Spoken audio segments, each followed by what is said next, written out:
to the Open University of the Airwaves with George Galloway. Welcome to the mother of all talk shows.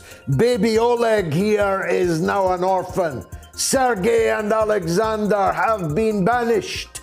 Although when I said that they might last Sunday, I was really only joking. But they've been taken off the television, as has RT across the European Union, which includes Britain, much to the surprise of the 17.4 million people that voted for us to leave it. And, of course, White Russians are no longer on sale in the bar in the Ritz. You would have thought White Russians were the kind of Russians that were right up their street, but no, even the Co-op got in on the act, becoming the first supermarket in Britain to ban the sale of Russian vodka. People like me who don't like Chelsea Football Club and like Roman Abramovich even less are having to come to the defense of the man who saved Chelsea, who made it a world power in football, who expended billions of pounds of his own money, although that last point is of course debatable. He's now being witch hunted out of the club and out of the country. Russian composers are being banned. I'm not making that one up either. Dostoevsky's course at the University of Milan has been discontinued. Ballets, operas are all going down like ninepins. Everything is now bent on demonizing Russia, even to the point of saying, wishful thinking of course, that their president is mad and that they're losing the war. But Bill Roggio, a military expert, a man who knows a thing or two about war, says in the Daily Mail right this hour, Putin is not mad and they are not losing the war. And you're not doing Ukraine any favors by pretending that either of those things is true. Over the next 3 hours, we'll be diving deep into the Russian-Ukraine war. So fasten your seatbelts. This is rock and roll radio with pictures. Although there's no radio now, it's only the pictures. It's the mother of all talk shows. Curious about our curriculum? Have something to say? Then call us now to join the debate on the mother of all talk shows. The only education you can get for free.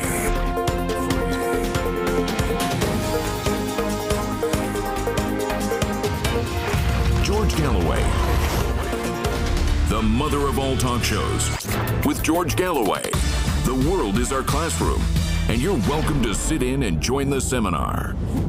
Let me give you the telephone numbers first, because you're going to want to be involved in this show to the maximum extent possible.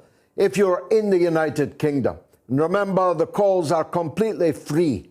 The number is 08081 965522. That's 08081 965522. Get your calls in now, and we'll call you back when we can get you on the show.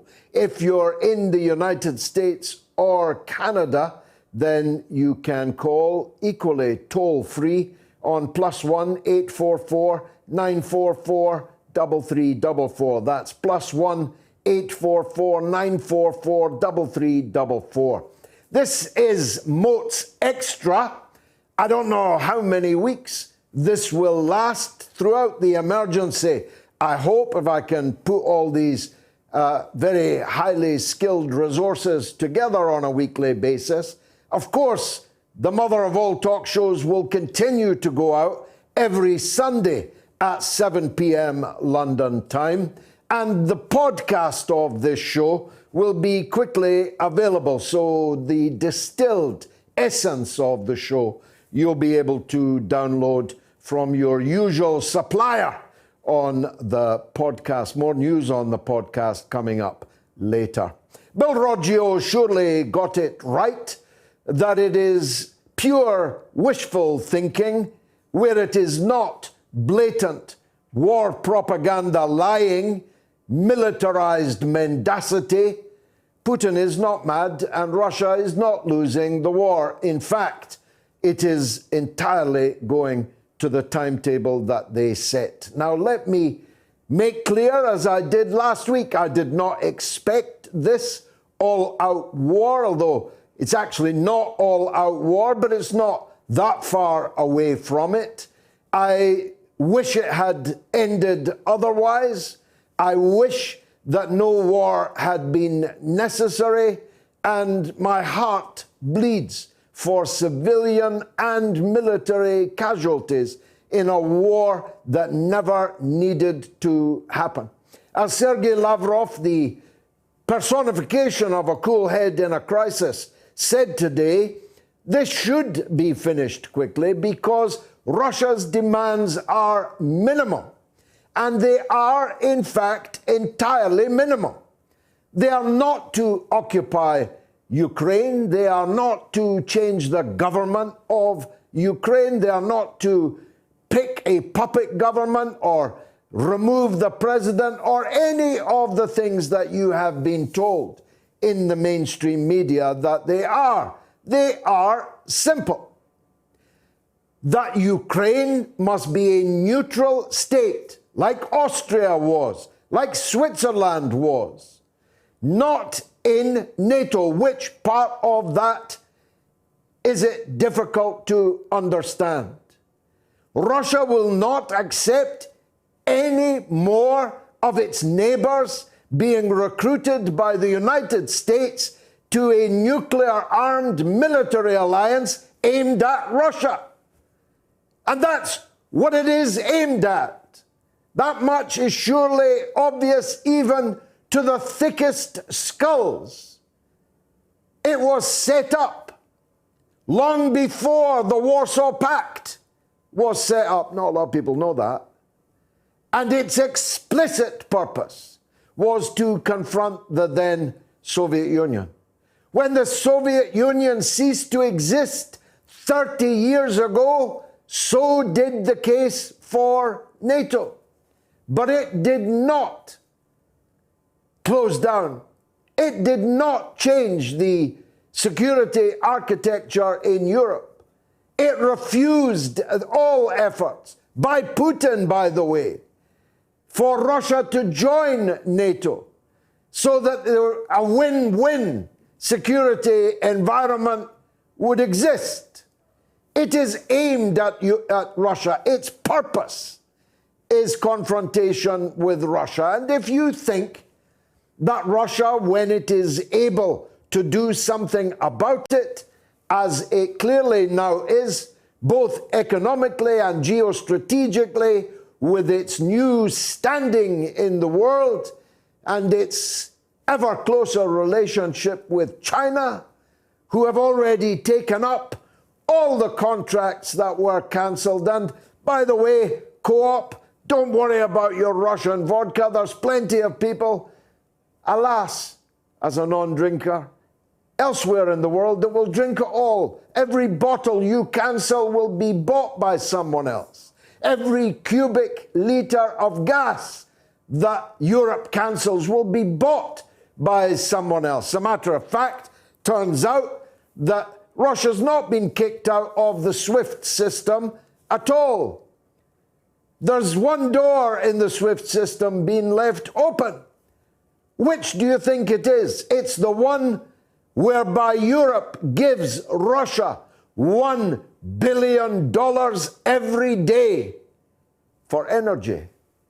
So the cancel culture might be able to deprive little Oleg of Sergei and Alexander. It might be able to kick the Russian Paralympians out of their wheelchairs.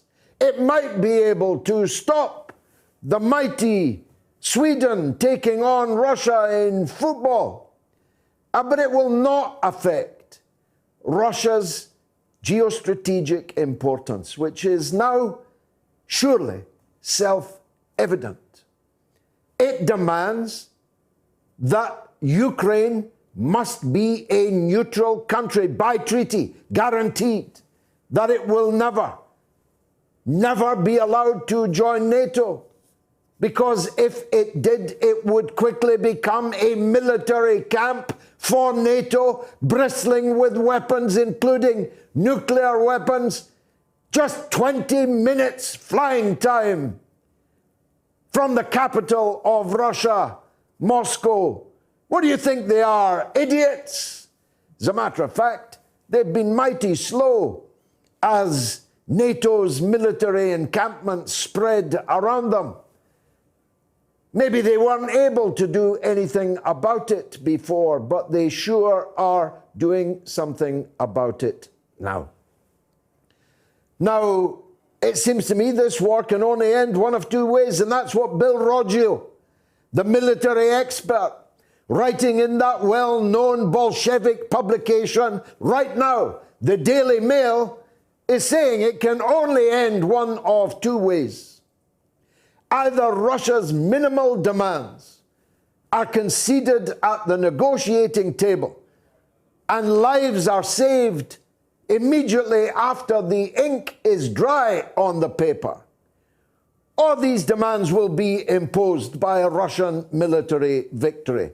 And therefore, as Roggio is pointing out, you're not actually supporting Ukraine.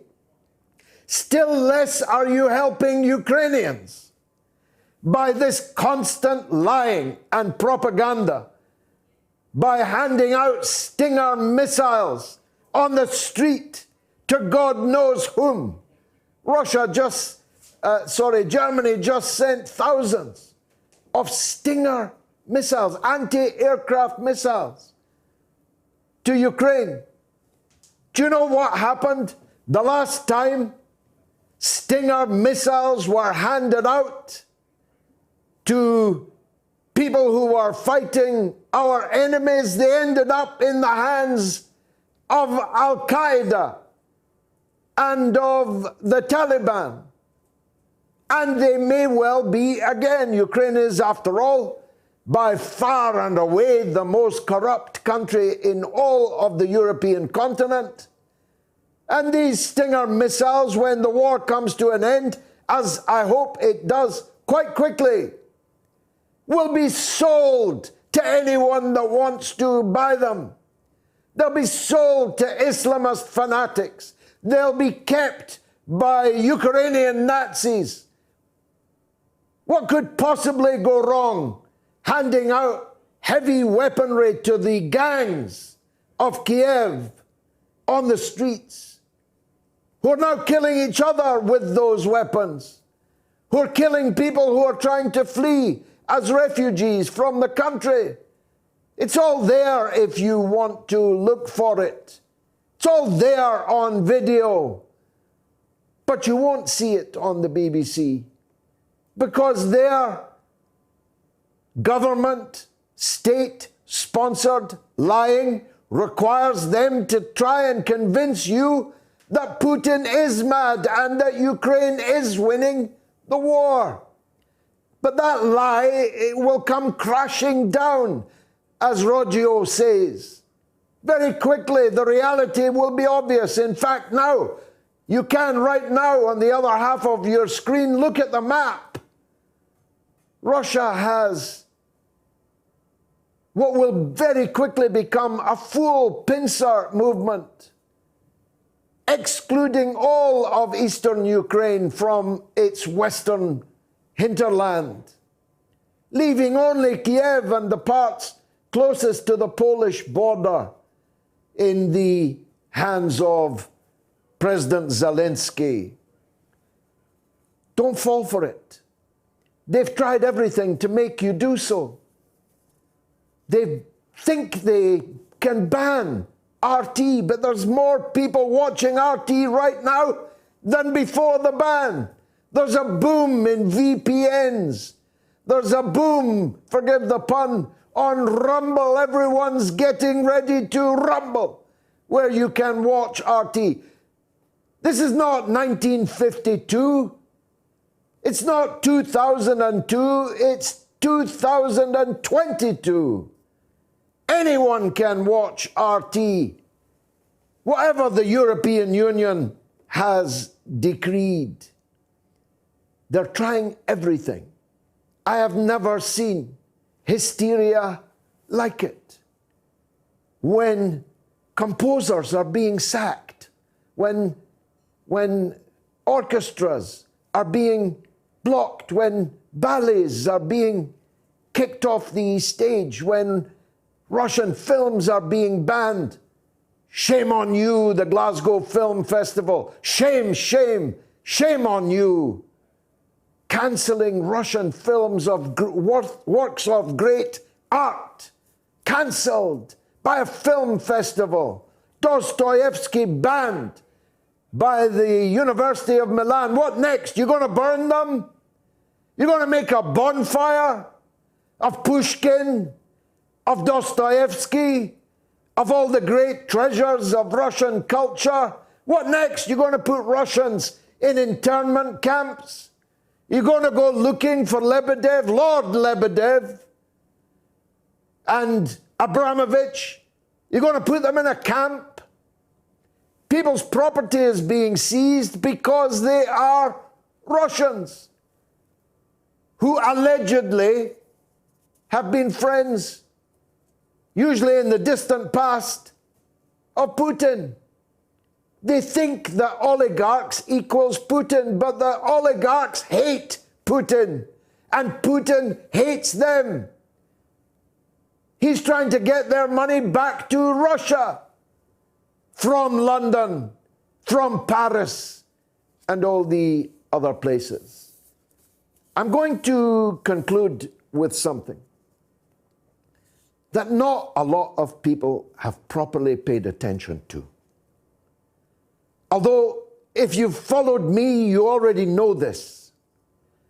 I pointed out as forcefully as I was able to that when Western countries, including my own, and every sporting authority, every football authority, when they afforded official recognition to the unilateral declaration of independence of Kosovo, they set a precedent that would inevitably be copied by others whom they might not like. And so, on the basis that Kosovo, torn from its country by military force deployed by NATO, can become an independent state just by saying so, then so can the Donbass People's Republics. So can Mariupol. So can all of Eastern Ukraine. Can announce itself to be independent from the Ukraine. And Russia can recognize it as such. Maybe China too. Maybe India too. Maybe Indonesia too. Maybe Cuba, maybe Nicaragua. You see where I'm going with this? If Kosovo can become an independent state and play in the World Cup and play in the UEFA Euros, play in the World Tennis Championships, then so can a state of Eastern Ukraine, and there is nothing that you can do about it. It's not my choice. I don't like countries breaking up.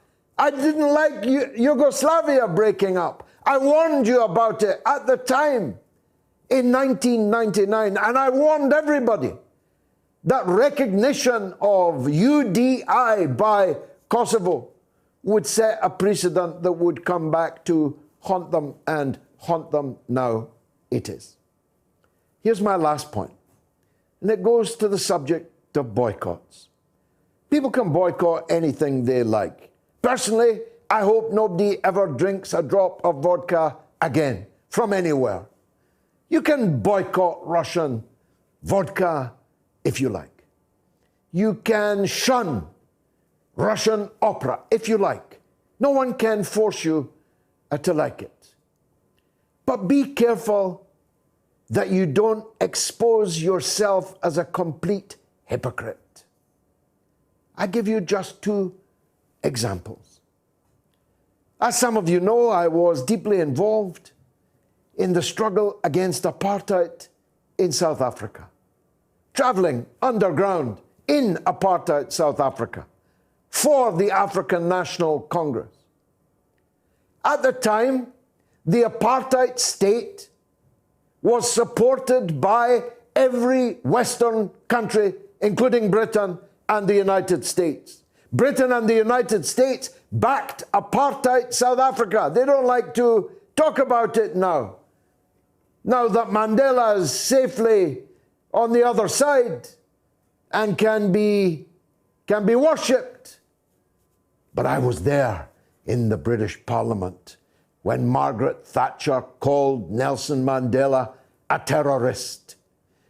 They called the ANC, who now govern South Africa and who've now banned RT from their airwaves, they called them terrorists. There was only one major country in the entire world that stood with the liberation movements of South Africa, that opposed apartheid with cold steel. And that power was the Soviet Union and its ally, Cuba. The Cuban army gave its blood and its bones on the battlefields of Angola to defeat the apartheid army of white supremacist South Africa. And every weapon they deployed came from Russia. Putin himself was involved in the struggle to defeat apartheid South Africa. And when we were boycotting the products of apartheid South Africa, the hypocrites were investing in it and reaping the profits from the blood of the South African people. And maybe a sentence on my second example. Right now, Israel is illegally occupying East Jerusalem, which has been illegally annexed by America's closest ally, Israel.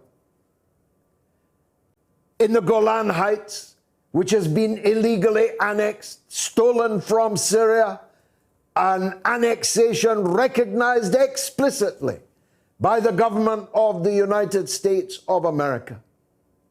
All of the so-called West Bank of the River Jordan now enters its 55th year of illegal military occupation.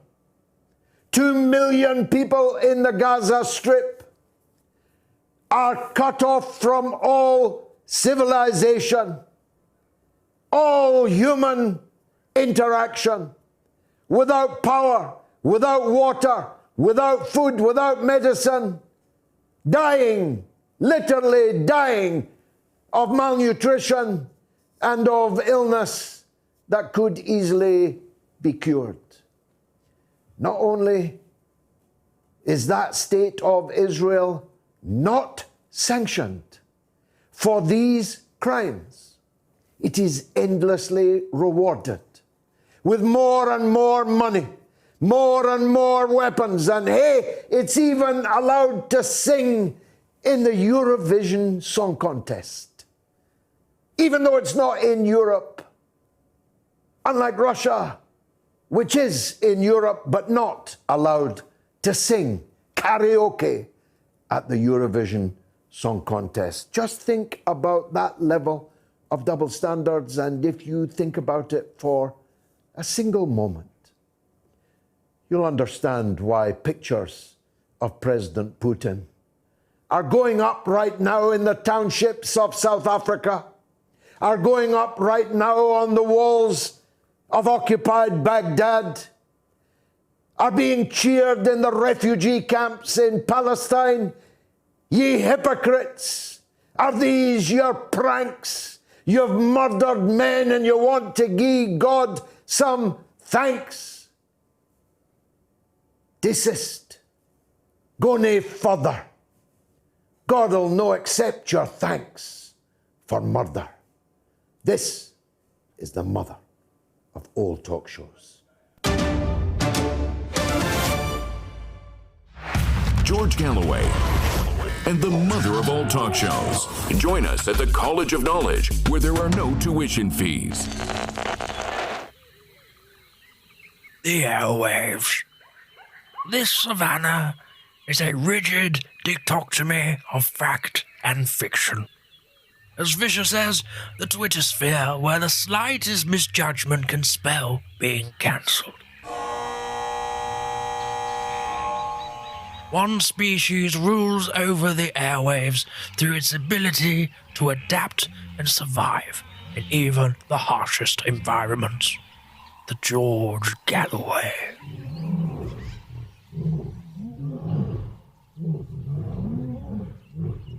The top cat in these parts, it seldom roars during the day. Most notable for its wide variety of headdress, it protects these parts from the mainstream media. You can catch this fine specimen on the mother of all talk shows. Don't pick a fight with it. They've been known to bite back.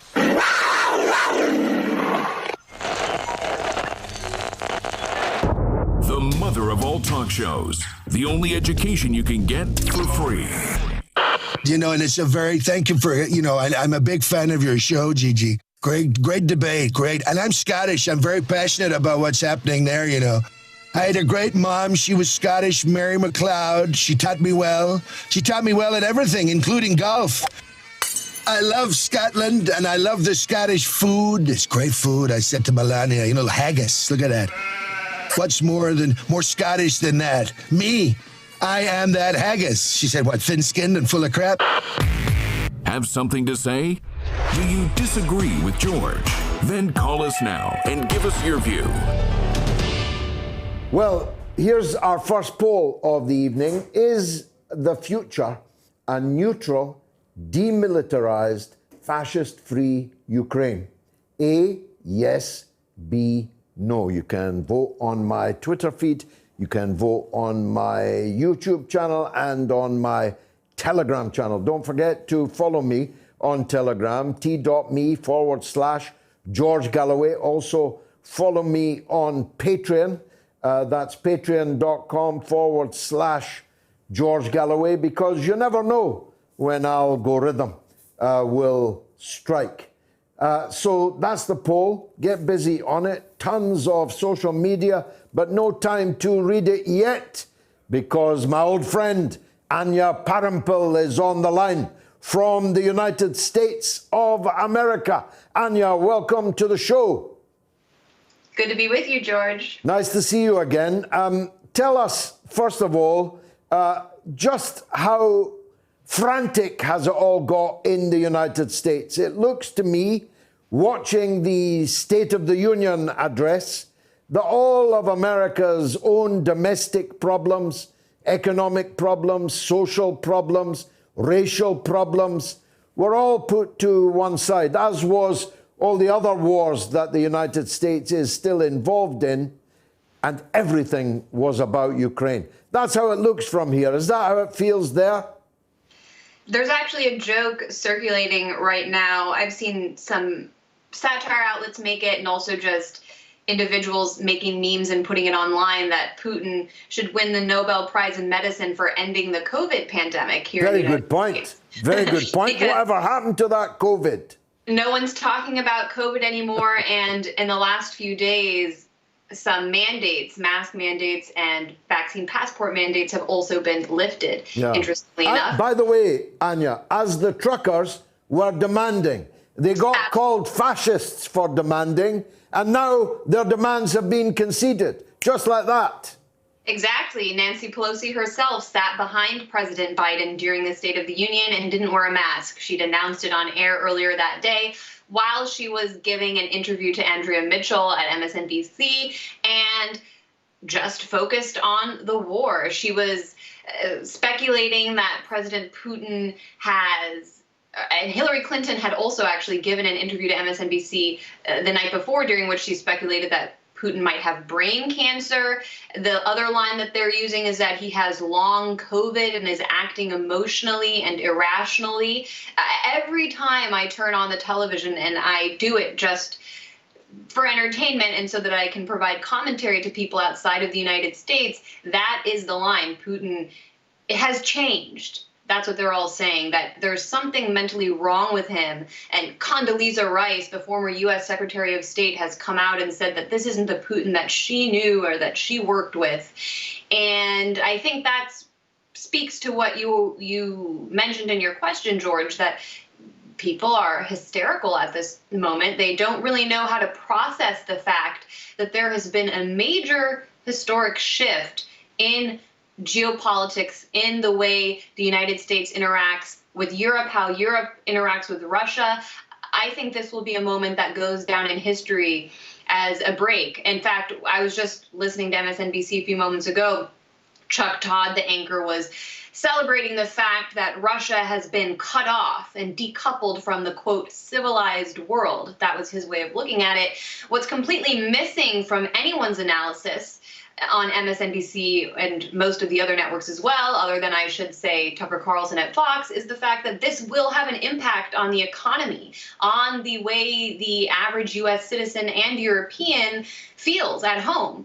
Gas prices. I returned recently to the United States from abroad and was shocked to see gas prices higher than I've ever seen in my lifetime. Some stations charging $5 a gallon for gasoline, and that, of course, is going to lead to prices of food and everything else we consume skyrocketing as well, not to mention the fact that Russia in Europe obviously is a major exporter of wheat. I was having a conversation with Moscow-based international affairs analyst Mark Sloboda yesterday, and I remembered that at the beginning of the Arab Spring years ago, one of the contributing factors to the riots or the protests that sprung up in Egypt were wildfires that had hit Russia and skyrocketed wheat prices as a result. This meant that average Egyptians were really demanding bread out in the streets. And I think those kinds of protests, that kind of suffering is now going to be felt not only in the United States, but Europe as well, as a direct result of this pushing Russia to this point of all-out war. I was going to raise this civilized thing with you, this false dichotomy that is it's not an accident because it's happening daily, hourly. People are making this false dichotomy around the issue of civilization. Mr. Gandhi, of course, during the struggle for independence, was famously asked by an American journalist what he thought of Western civilization, and he paused for a minute and answered, yes, I think that would be a good idea. This notion that Palestinian refugees or Yemenis being bombed or Latin American refugees or people being killed in Syria are somehow less worthy because they are not blonde-haired and blue-eyed. This is shining through so much of the media, at least. The politicians are usually slightly more careful. But it is one of the salient facts of this war psychosis that we're in, isn't it? Absolutely, George, though I would note that at least in Syria's case, those victims were often deemed worthy of coverage in the United States as long as they could be framed as victims of Russian aggression or the Syrian government. Yeah. But we never heard about the victims, of course, that were actually under the oppression and violence of the U.S. and Allied-backed extremist groups in Syria. They only care about victims. They will use a brown victim as long as it can be used to escalate war aggression or demonization campaigns against Russia and the United States' perceived enemies abroad. It's definitely the case, though, that we are seeing a there was, I think, one European anchor who I heard say something along the lines of this was a quiet, calm European country before this war broke out. And not only does that, as you say, suggest a sort of racist way of viewing victims, deciding whether or not they're worthy or whether or not they even exist in the eyes of the U.S. media, but it also was just a complete erasure of what the people of the Donbass have been experiencing for the past 8 years. And that is another key point that I think people abroad should understand. In the United States, people here have no idea that there has been a war going on for the past 8 years. This war did not begin with the Russian military operation in Ukraine. That was a response to a civil war, something that sparked off as a result of a U.S. coup in 2014 in Kiev. That context is completely missing, and that, of course, frames the entire action that Putin has taken recently in a different light. I mean, there's no way to deny that there has been a war taking place for the past 8 years, and yet I don't think the average American, U.S. American, if you polled them, would have any idea that it was going on. And that, of course, is why we're seeing these campaigns to censor and target RT, because RT was one of the few, if not the only network in the world that would actually show what was happening in the Donbass, show the fighting, show the crimes of the Ukrainian military, and of course the Nazi battalions that are operating on their behalf. Quite so. In fact, 14,000 Ukrainians were killed in 8 years. And I think it's fair to say that most of the American and British media never seriously reported it once. You would have to really get your search engine revved up to find any consistent analysis of these Ukrainians. So you're right. Some Ukrainians are more worthy than others. The blood of some Ukrainians more valuable than others. But the other false dichotomy, and you alluded to it there, is that this is happening in Europe as opposed to Asia or Africa, the Middle East, North Africa. But of course, NATO did have a war in Europe. It did relentlessly, for weeks, bomb a European capital city, Belgrade. It did relentlessly, for weeks, bomb civilian targets, kill civilians who were white and European. It makes your point that whilst they're ready to embrace brown victims as long as it suits their narrative, equally, they're ready to cheer on the killing of white victims as long as that is part of their agenda. And it completely it ignores also and what was going on in Europe for a great part of the 20th century, a very brutal war that all came as a result of the clash of empires. That's what you get in Europe. You have these competing interests. That's what led to World War I. That's what led to World War II. And this legacy is something that we're still dealing with. This is European, what's happening right now. It is what's happened in that region as a result of aggressive capitalist interests that now are running up against a wall because they don't, and I'm speaking about the European powers, they don't really know, I think, how to deal with Russia at this point. I don't know how any politician in Europe, such as the German Chancellor now, for example, Olaf Scholz, can think that he can have a career going forward if he's going to actually cause the suffering of German people by raising their energy prices and price of food, all for what? So that they can sanction Russia and say they did so? It's really a crisis of Europe. And again, something that Europe has to deal with its own history and acknowledge that this is very natural and also the result of European and U.S. actions. Anya, love to the family. Thanks for joining us on this extra of the mother of all talk shows. Much obliged to you. How's the poll going? Is the future a neutral, demilitarized, fascist-free Ukraine? A, yes. B, no. That's interesting. 45% think the future is not a neutral, demilitarized, fascist-free Ukraine. Which part, I wonder, of that triptych are they balking at? They don't want it to be neutral. They don't want it to be neutralized. They don't want it to be demilitarized, or they don't want it to be fascist-free.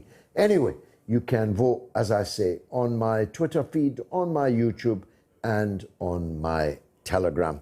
Now, I think I'm ready to go straight to my next guest, who is the one and only US-based political analyst and host of The Dive. Wonderful show, actually. He is, of course, Jackson Hinkle. Welcome back, Jackson. So good to see you. We've just spoken to Anya Parampil, get some of the big stuff out into the open. I want to ask you the big question that's on my mind. What did Nancy Pelosi mean when she stood behind Donald Biden, rubbing her knuckles together? What's that all about? I don't know what that's all about. I saw that video too. I was watching the State of the Union live. And for someone who's accusing Vladimir Putin of having long COVID symptoms or mental health decline, I'm a bit confused as to why she's throwing stones in a glass house, because he was in the middle of a sentence when she was doing that. And I remember just watching it and I was shocked. I was like, what is going on? She's not even clapping. She's rubbing her fists together. It was so weird. Well, I'm glad you've clarified that, because, you know, we are two peoples divided by a common language. I thought that it was some new Americanism that we'd all have to learn as a sort of non-macho way of clapping or something. Or, I mean, if I were being unkind, perhaps it was, you know, mimicking coitus. That's what some dirty minds might think, though I'm sure that neither of them are involved in much coitus these days. But talking of mental illness, President Biden actually said that Putin may be able to encircle Kiev, but he'll never win the hearts of the Iranian people. What did he mean by that? Well, I think Joe Biden is waging so many regime change operations, wars, coups, launching sanctions in so many different countries. He's probably just lost track of, you know, who he's talking about in the given moment. I mean, this is a guy who has been known to be chief among the warmongers in Washington, D.C. For the past 40 plus years. So given that, I mean, you have to understand the guy. He's got a lot going on. He's got to remember which coup he's waging and which one he's talking about at any given moment. So he probably just got a little bit mixed up in the heat of the moment. You know, he's talking in front of the world, and you know, he forgot which coup he was talking about. What was funny was the vice president, soon to be president, Al Warrant, who was sitting behind him, and she was like a ventriloquist dummy. She was trying to throw the right words at poor old Joe. Did you see that? I did.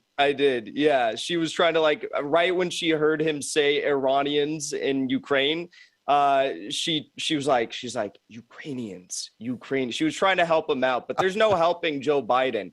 I mean, we see what's happening to him every day. The American public understands that he is not only a weak leader, but he is in serious mental health decline. And, you know, it's a sad state of affairs. His approval ratings are very low.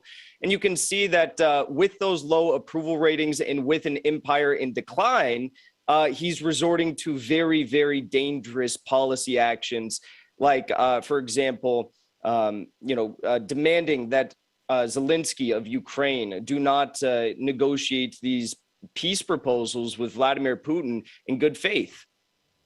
It's dangerous indeed. I commend this latest article in the Daily Mail to you by a very considerable military expert who basically tells us that they're all lying to you, that this cannot end in any kind of victory for Zelensky. So why are you giving more and more and more powerful weapons and essentially seeking to fight to the last drop of Ukrainian blood.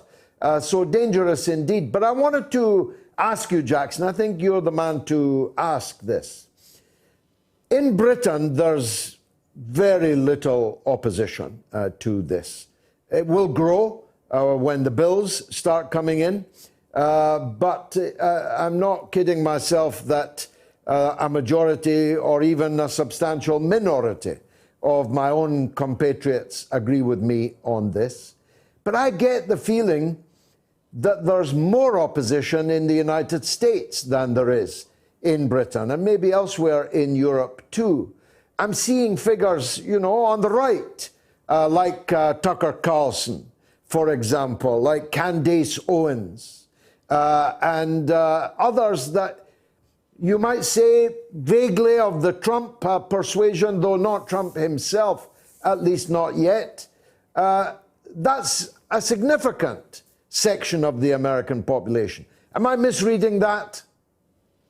You're not misreading that. In fact, Trump's base, which was, primarily made up of notably uneducated white college males, in a poll that was released just yesterday, the majority of them that were polled say that they do not support the U.S. intervening in this conflict between Russia and Ukraine at the moment. So no, you're not mistaken in making that assessment.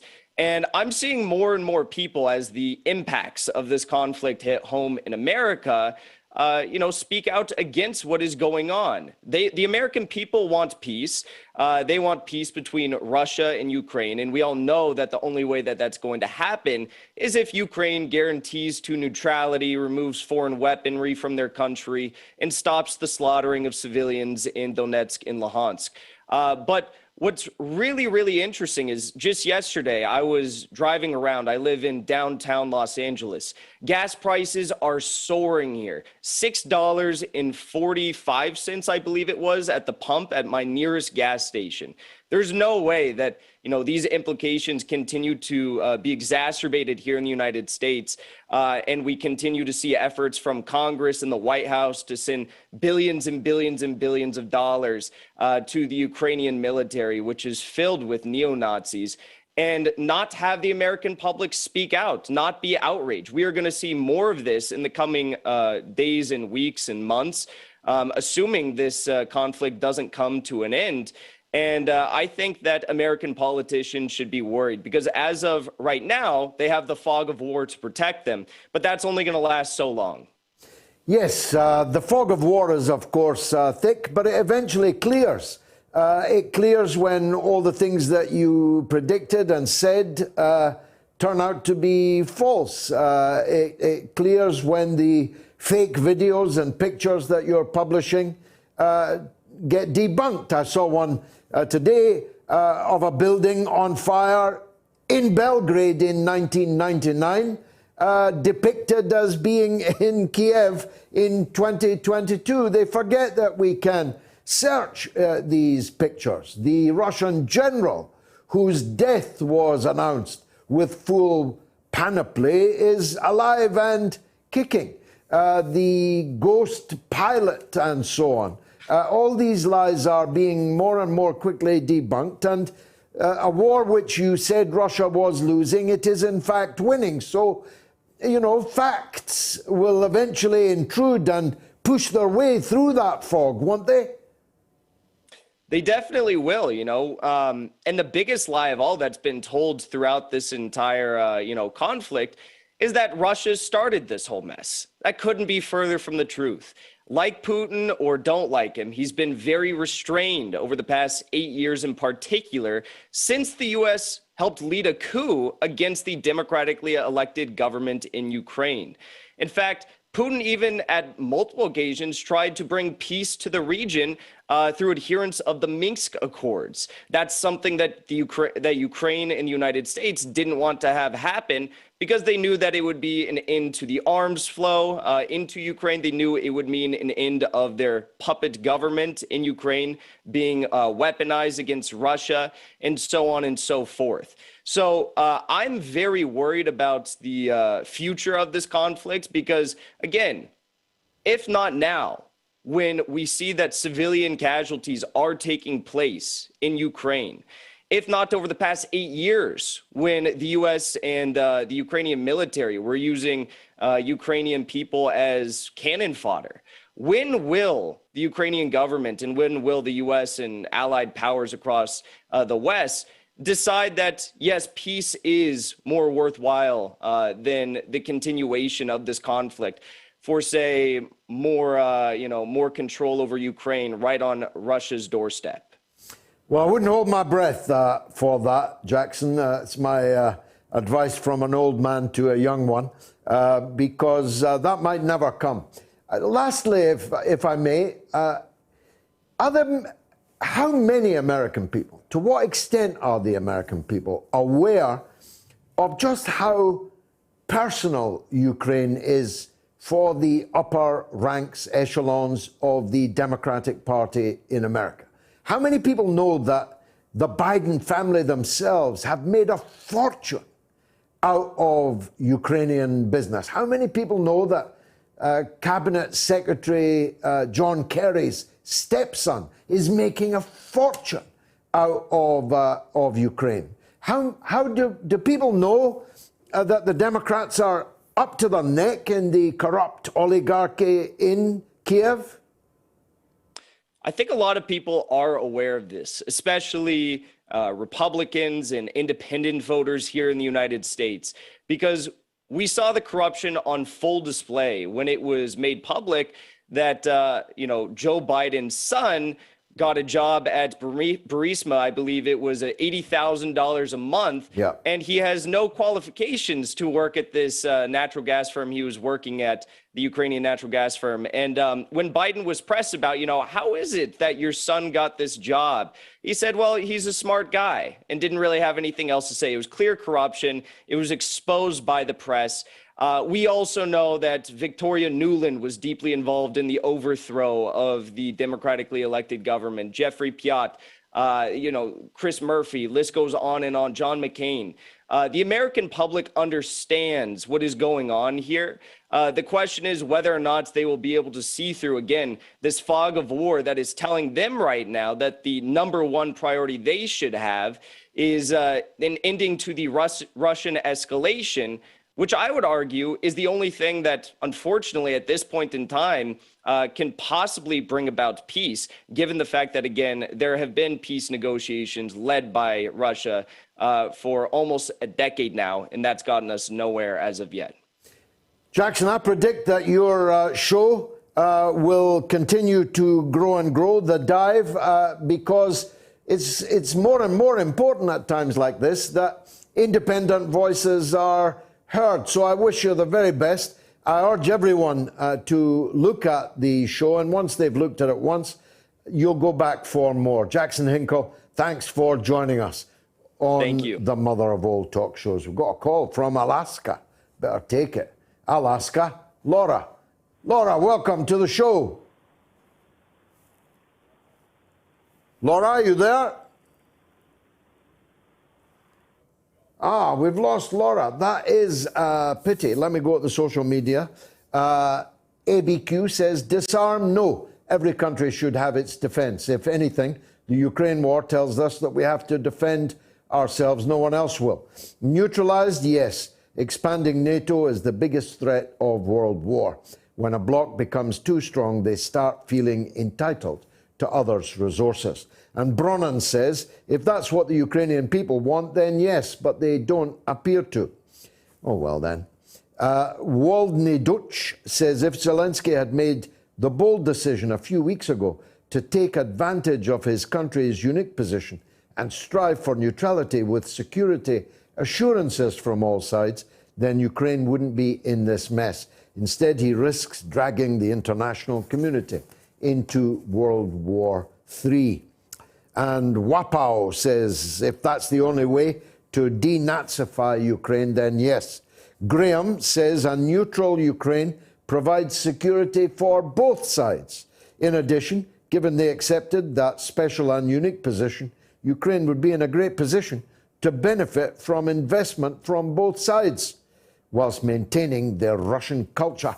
Win-win. Laura's back in Alaska. Go ahead, Laura. Have we lost her again? We've got a problem with Alaska. Calling Alaska. And Jay Jones says, always add another option, George, especially for such a question. But you see, when you've got 3 options, the algorithms get to work and it gets fewer responses.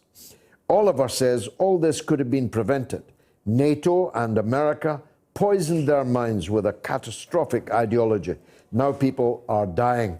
The EU economy has been destroyed. Inflation and recession in the announcement. If America doesn't get the most out of all of this, I don't know who else will. And Matt says to suggest any of the border states is a threat to nuclear-armed Russia is nonsense. It's not the states that are a danger to nuclear-armed Russia, Matt, you plank. It's American nuclear weapons in those states that are the threat to Russia.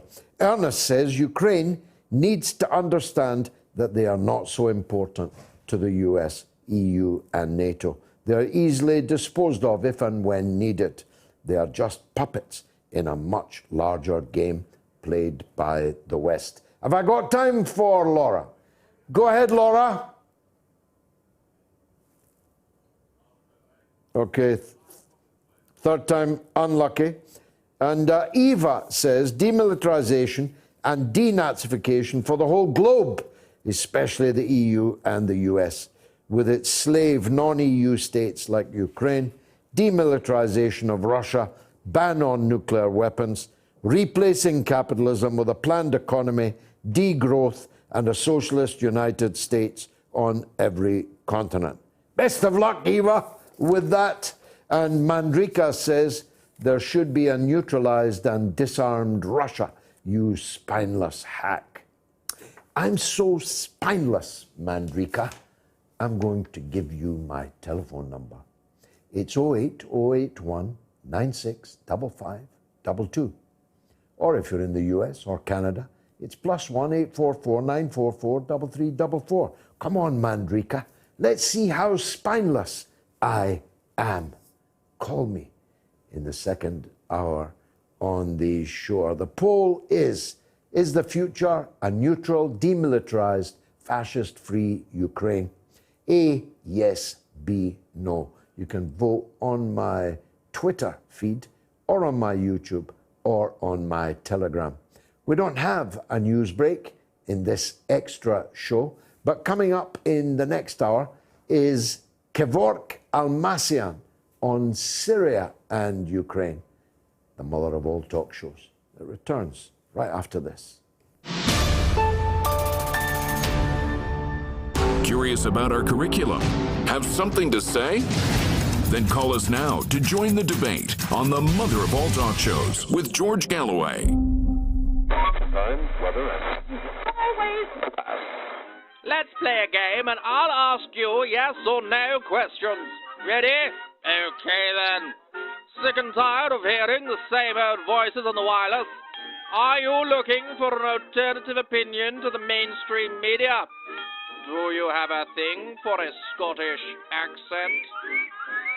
If your answer is no to one or more of these questions, then you need the mother of all talk shows with George Galloway. Listen, watch, and share the fastest growing political program in the world.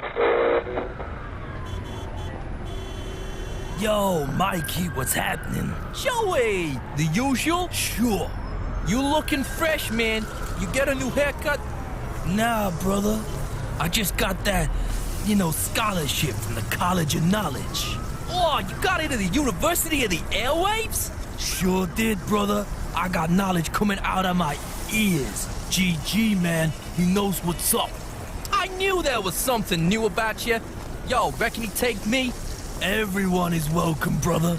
Even from Jersey. Team on it.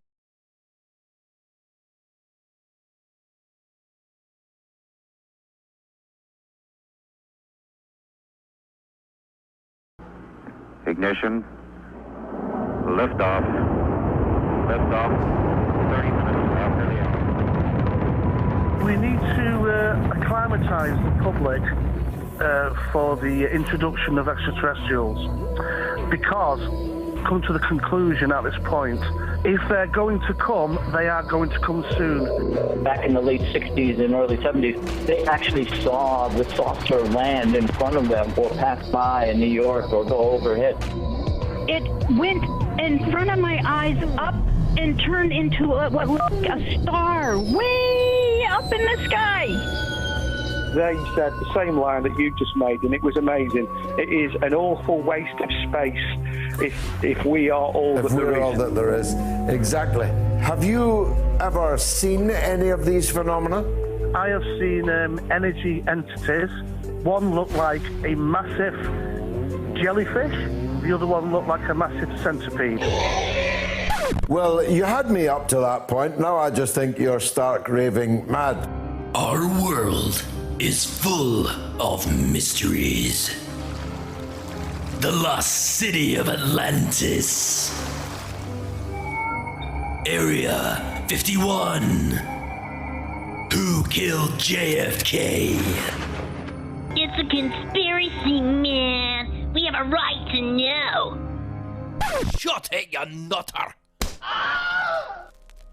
The senseless made sensible. Only on the mother of all talk shows. Global higher education with one of the world's best known iconoclasts. The mother of all talk shows with George Galloway. You have to remember back in 2002, 2003, there was a wish by George Bush for regime change. That's what was driving him. Nothing to do with weapons of mass destruction, which of course didn't exist in Iraq. So they had to construct some sort of formula, some sort of cover story in order to persuade the British public that intervention in Iraq was right. Now, David Kelly, as an expert in weapons of mass destruction, knew that this was untrue. He knew that there were probably no weapons of mass destruction in Iraq. That was a guy that could have brought down, the whole system. I reckon you're chaff. You've been thrown up to divert our probing. The Foreign Affairs Select Committee, that parliamentarian briefing, I think that was an indignity to him. We saw it on the news, and my very first thought was shock. Oh my God, you know, this man is in the eye of the media hurricane. He should be protected by that, at least. You've got blood on your hands, Prime Minister. Are you going to resign over this? I don't know the details of how Lord Hutton happened to be selected, but what was certainly the case is that he was the right kind of judge to use from the point of view of Downing Street and the intelligence services as well. Of the 21 days of hearing, only one half of one day was spent on discussing the forensic aspects. That is disgusting. We were given the Hutton report the day before it was published, but actually what happened was he went too far. The events of 2003 were disgraceful ones in this country's history, and it's unfinished business. Those responsible for an illegal war, those responsible for the death of David Kelly, have not been brought to justice. There's been no inquest into David Kelly's death. There needs to be one. We need to make sure that those who behaved in a reprehensible way in 2003 are finally brought to book.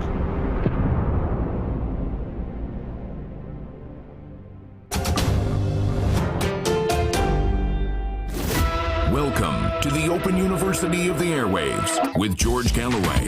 Only on Sputnik Radio. I'm showing the Kelly film in Liverpool, as you possibly know, but all the tickets are sold, I'm afraid, so too late to get a ticket for the Liverpool showing, but I will also be showing it in Oxford next month at Oxford Town Hall, so you can still get tickets for that. We'll show the film and I'll take questions and answers. Hope to see you there in Oxford Town. Is the future a neutral, demilitarized, fascist-free Ukraine? Well, there's a big difference in the three platforms. On Twitter, yes, 57%, no, 43%. But on YouTube, yes, 84%, no, 16%. And on Telegram, yes, a staggering 91%, no, just 9%. So you can vote, I think, for the rest of the evening. Yeah, for the rest of the show, you can vote on that. So the numbers again, 08081 965522 if you're in the United Kingdom. If you're in the United States, it's +1 844 944 3344. You can email the show, by the way, at onair@moats.tv. And of course, you can tweet me on my Twitter feed. Now, let me go to the next guest of the evening, who is Kevork Almassian, who is an Armenian Syrian, who is the founder of Syriana Analysis, a political commentator and an expert in Syrian affairs. Kevork, thanks for joining us on the Mother of All Talk Shows. I just wanted to make some comparisons. The NATO powers have been starving the people of Syria for a decade. They have regularly bombarded it with cruise missiles. In fact, the only time the American media was in love with Donald Trump was when he was firing what they almost orgasmically described as his beautiful weapons, raining down on Syrian cities.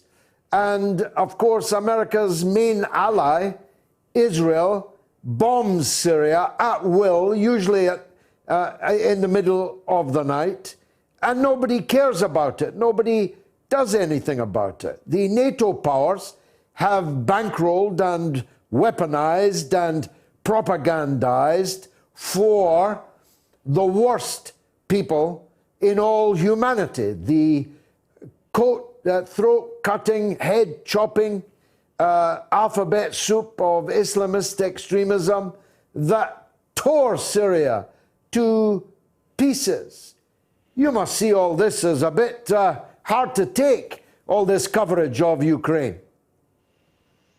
George, thank you very much, first of all, for having me on your show. It's really a pleasure. To be honest, I'm not surprised at all with the hypocrisy and the double standards of the Western corporate mainstream media. And that is why for almost a decade, me and other people, we are working independently on social media outlets in order to shed the light on the other side of the story, whether it's in Syria, whether it's Ukraine, and I also do work on Armenia and Azerbaijan conflict and Palestine and other regional files, right?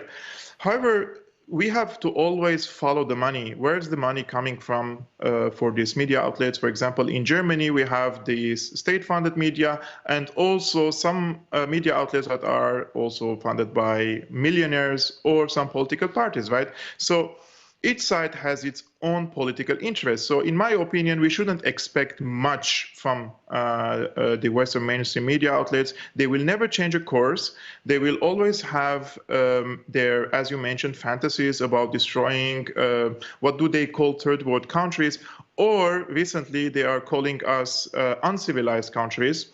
And ironically enough, I am one of the people who fled Syria in 2015, when half of my city, Aleppo, was occupied by Al-Qaeda, Al-Nusra Front. They tried to snipe me twice, and they kidnapped my brother. So for them, I am the uncivilized person, right? And comparing to the new refugees that are coming from Ukraine, and I'm not seeing anything negative about the refugees. All the refugees, especially nowadays from Ukraine, whether they are fleeing to Russia or fleeing to the other European countries, they deserve protection. However, this racist approach that the media now adopted regarding the refugee crisis in Ukraine, it has goals. They want to achieve some goals, right? The first goal is to convince the European public that, look, guys, these are Europeans with blue eyes and blonde hair, so they are civilized. They are different from the uncivilized people like myself, that I came from the Middle East. So we have to accept a few 100,000 refugees because of the, especially in Germany, there was a blowback or increase of populism in Germany and other European countries after the refugee crisis, right? And the second goal is they are trying to mobilize the ultranationalists in Europe by adopting this racist approach, because they want to convince or urge some brainless people here in Europe, those who are very radical, to go and fight in Ukraine. And those who are going and will fight in Ukraine are going to fight against the Russians, of course. And in my opinion, the European political elite, they don't really care at the moment if these ultranationalists or neo-Nazis are going to Ukraine to fight against the Russians. They only care about repelling the Russian attack on Ukraine and make a quagmire for Russians in Ukraine in order to bring a resistance like they did in Afghanistan. And this could lead into years of infighting there. And this is not in the interest of Russia. Russia wants to finish these operations quickly. However, the European Union and the Americans, they know that by supporting these ultranationalists, and especially there are neo-Nazi brigades in Ukraine, they will create a situation where Russia is stuck there for years, and this will exhaust the economy of Russia, and it could bring the end of the Russian dream to become a Eurasian power again, because all this conflict in Ukraine is, just put everything the media is telling you in the recycle bin. It's just like, it's like rubbish. Everything is happening in Ukraine is in order to block the Russian access into the Eurasian, into Eurasia, because without Ukraine, Russia becomes a regional Asian power. And this is well illustrated by Brzezinski in his book, The Grand Chessboard. Therefore, their priority is to keep Russia as a regional Asian country and to cut all the aspirations or block all the aspirations of whether it's Putin or not Putin to become a superpower again. Unfortunately for the NATO countries, they cannot accept Russia to be a partner. They are so arrogant that they don't accept China, Russia, and other increasing or growing powers to become part of the international community. They want to keep controlling the resources of the world, number one, and also the decision-making of the international system. Quite so, I'm sure. Let's talk about Germany, if we can. Let me get this right. Germans are being encouraged to arm themselves much more heavily than they have ever been before and march through Poland to fight Russians. What could possibly go wrong with that? What happened in Germany, even in the last week? Because it's only 10 days ago that Russia was being routinely attacked in other Western media for not allowing weapons to go from, not only from its own country, but not even allowing other countries to fly over Germany to deliver weapons. It sent helmets. Now it's just sent thousands of Stinger missiles. Again, I say, what could possibly go wrong? But what happened in Germany to change the state's position? George, for 16 years under the reign of Angela Merkel, although Merkel was heavily embedded with NATO, but at the same time, she never pursued a hostile policy to this extent against Russia, right? She was trying to balance the relationship with Moscow because of the national interest of the German people, especially when it comes to the energy sector, right? Now, in Germany, you have a new coalition. The Social Democrats and the Greens are more NATO than the NATO itself. It's ironic, like just 2 decades ago, the Greens were lobbying against the NATO, and now they are like incredibly warmongers in Germany, and they call themselves the Greens. This is very unfortunate situation. Funny enough, the only political party that has made clear that they don't want to send weapons to Ukraine or urge as I mentioned, the brainless people, these radical ultranationalists, to go to Ukraine, is the opposition party Alternative for Germany, that is a far-right party. even the left party in Germany, they are divided and they are condemning clearly and only Russia without giving any context to this conflict. And I'm saying this with a pain in my chest because I was born and raised in a left-wing family, and I don't find myself a place here in the left-wing scene in Germany because most of them have become imperialists more than the imperialists themselves. Now, by sending weapons and ammunition and all these stingers into Ukraine, as I mentioned, it will not only create a quagmire, but it will create a nest for the radical fascists to the neo-Nazis to march from Europe into Ukraine. They did similar mistake in Afghanistan in late 70s and early 80s. They armed the Mujahideen. And then they did similar mistake in Syria. They armed the Mujahideen. And we can see now Idlib is the largest safe haven for Al-Qaeda terrorists in the entire world. And two of the last ISIS leaders were hiding in Idlib. And until this moment, Germany is sending money to Idlib. And they say it's humanitarian help. They're sending to the so-called white helmets, etc. And we all know how this money could be robbed by the radicals, because every time the Europeans or the Americans were sending weapons to the so-called moderate rebels, the Free Syrian Army, the weapons were ending in the hands of ISIS and Al-Qaeda. They were either selling them to these two terrorist groups, or these terrorist groups, because they are the most powerful groups in Syria, they were taking over these weapons. And the same thing could happen in Ukraine, because Azov and the national militia and other neo-Nazi groups, they are very strong. Let's remember in 2014, when the Russian-backed separatists, they were advancing from Donetsk, they were pushed back by the neo-Nazis. And the Ukrainian army collapsed in 2014 in the southern part of Ukraine, and they were the neo-Nazis who pushed back the Russian-backed separatists. And between 2014 and 2019 exactly, if you go to the German media, you will see lots of video reportages about the neo-Nazis, and they're calling them neo-Nazis, right? But now, in 2022, when the war erupted, they're calling this a conspiracy theory or a Russian misinformation campaign. Well, I've actually, Kevork, I've got all of those front pages and all of those features on my telephone. The New York Times, The Guardian, The Times, The Sunday Times, The Daily Mail, the German press, the Canadian press.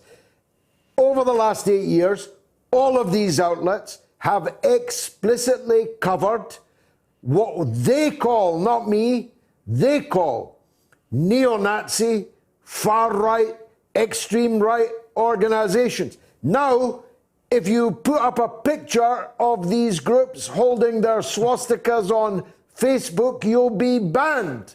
Yes. It's unbelievable what has happened. Amazon, apparently, is selling online the merchandise of the Azov battalion, named by every one of those publications and media houses that I have just adumbrated as a Nazi organization. You can sit at home and shop on Amazon buying the insignia, the merchandise of a Nazi organization. Has the world gone mad?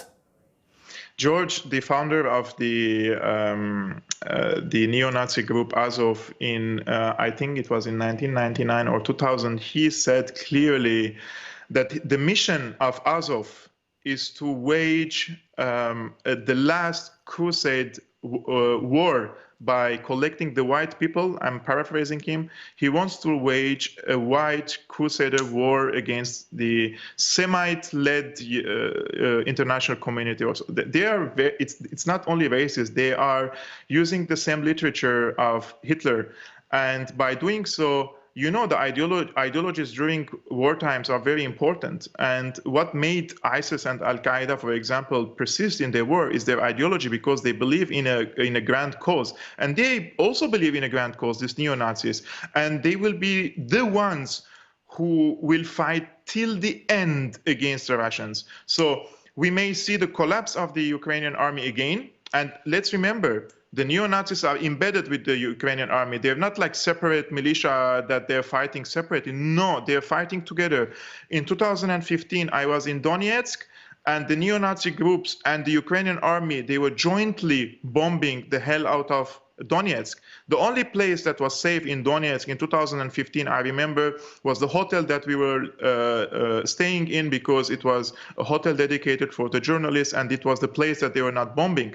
So for 8 years, the neo-Nazis and the Ukrainian army were bombing Donetsk and Lugansk regions, like Donbass. Over 13,000 people died. I haven't seen a single person changing his social media profile photo into "I stand with Donbass" or "I stand with the people there." They were targeted because they are ethnic Russians or because they speak Russian.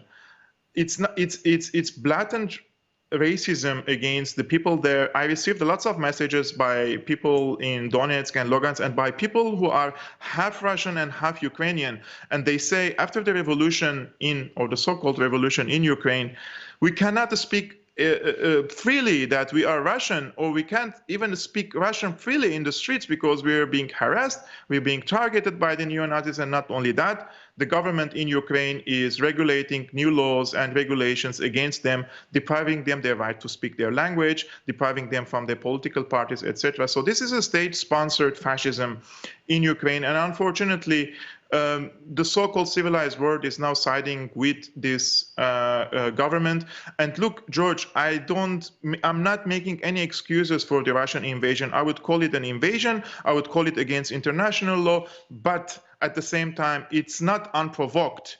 Those who say it is just an unprovoked attack that Putin just woke up in the morning and decided to attack Ukraine, they're crazy. They're trying to simplify political affairs into extent that they think we are sheep because they want to portray things white and black. No.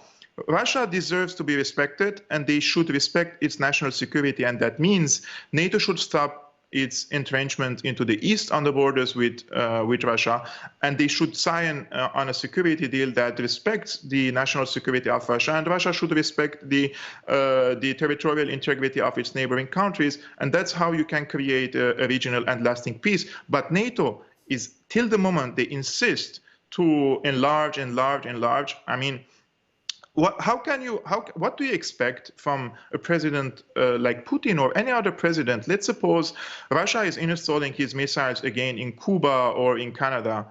The United States will invade this country in a matter of minutes. And all these people that are now peace-loving people that they claim themselves, they will be with the United States. So for me, they are not humanitarian activists. They are political activists wearing this jacket of the humanitarian. Some of them are just fools that might eventually see the light. Kevork, it's been wonderful talking to you.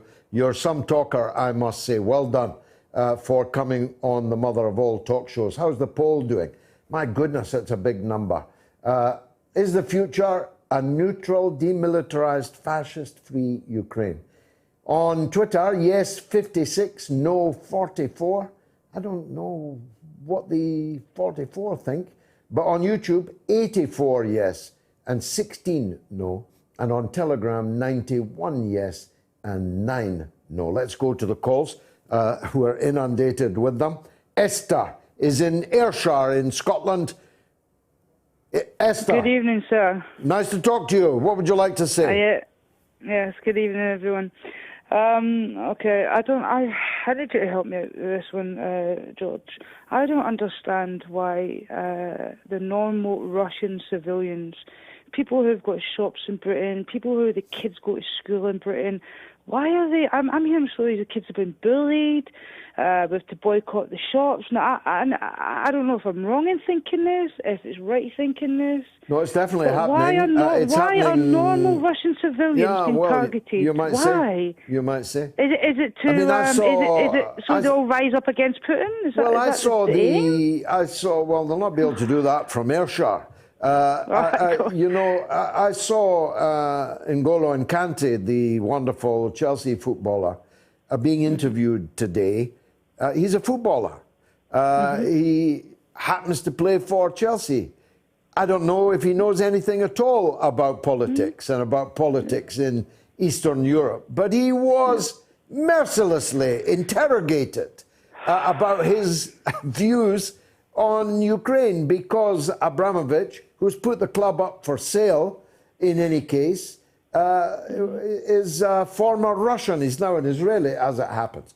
But restaurants and shops have been attacked for sure, and children have been bullied for sure. Is that right? Is that wrong?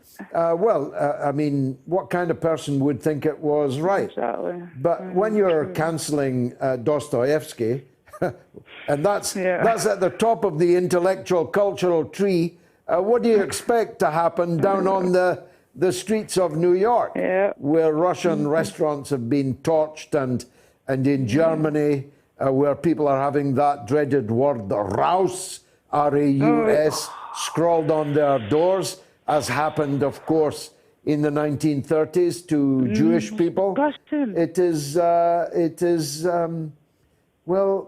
It certainly wakes you up to how far we've got to go, Esther, before we built the new man and the new woman. Thanks for the call. Got to go to New York, where Colombo is. Colombo, welcome.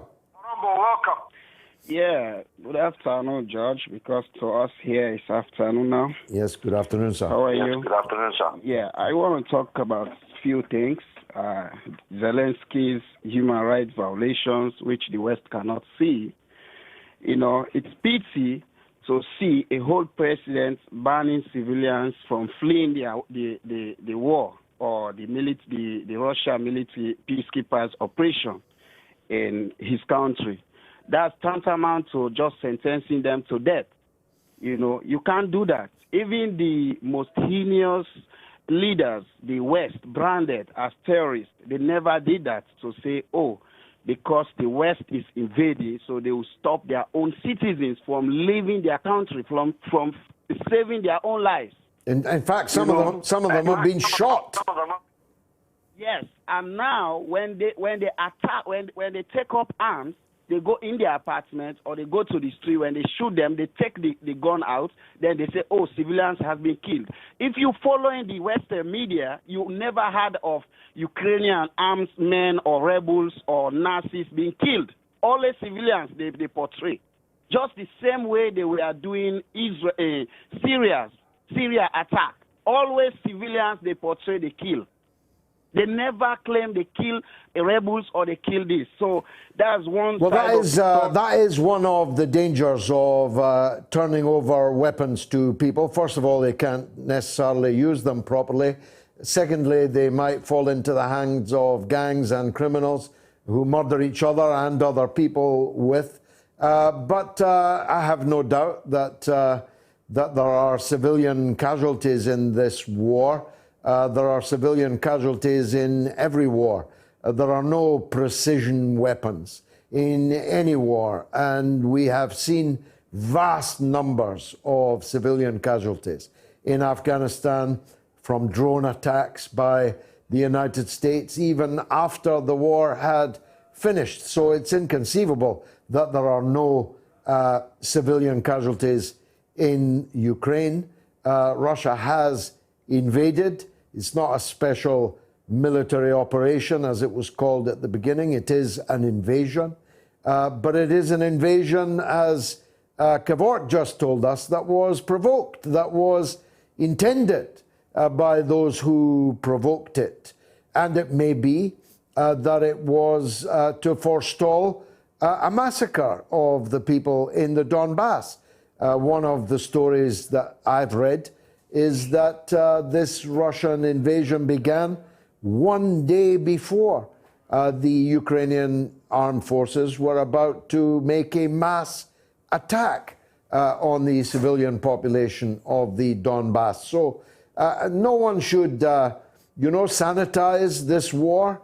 This war needs to come to an end as quickly as possible, immediately. And as I started out by saying, Russia's demands are minimal. They are absolutely normal for a superpower.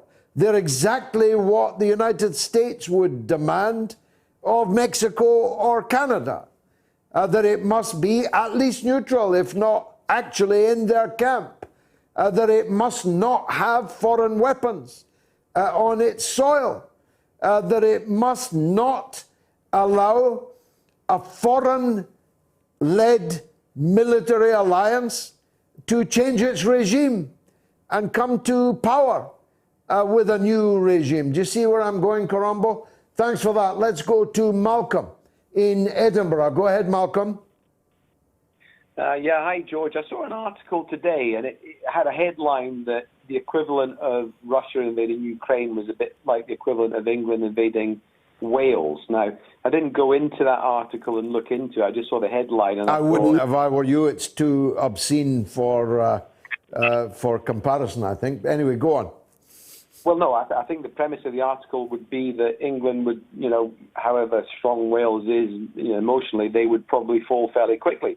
But then I thought, let's put an angle on it in terms of if Wales was then to put in Russian nuclear weapons into Galway and Swansea, then the question changes.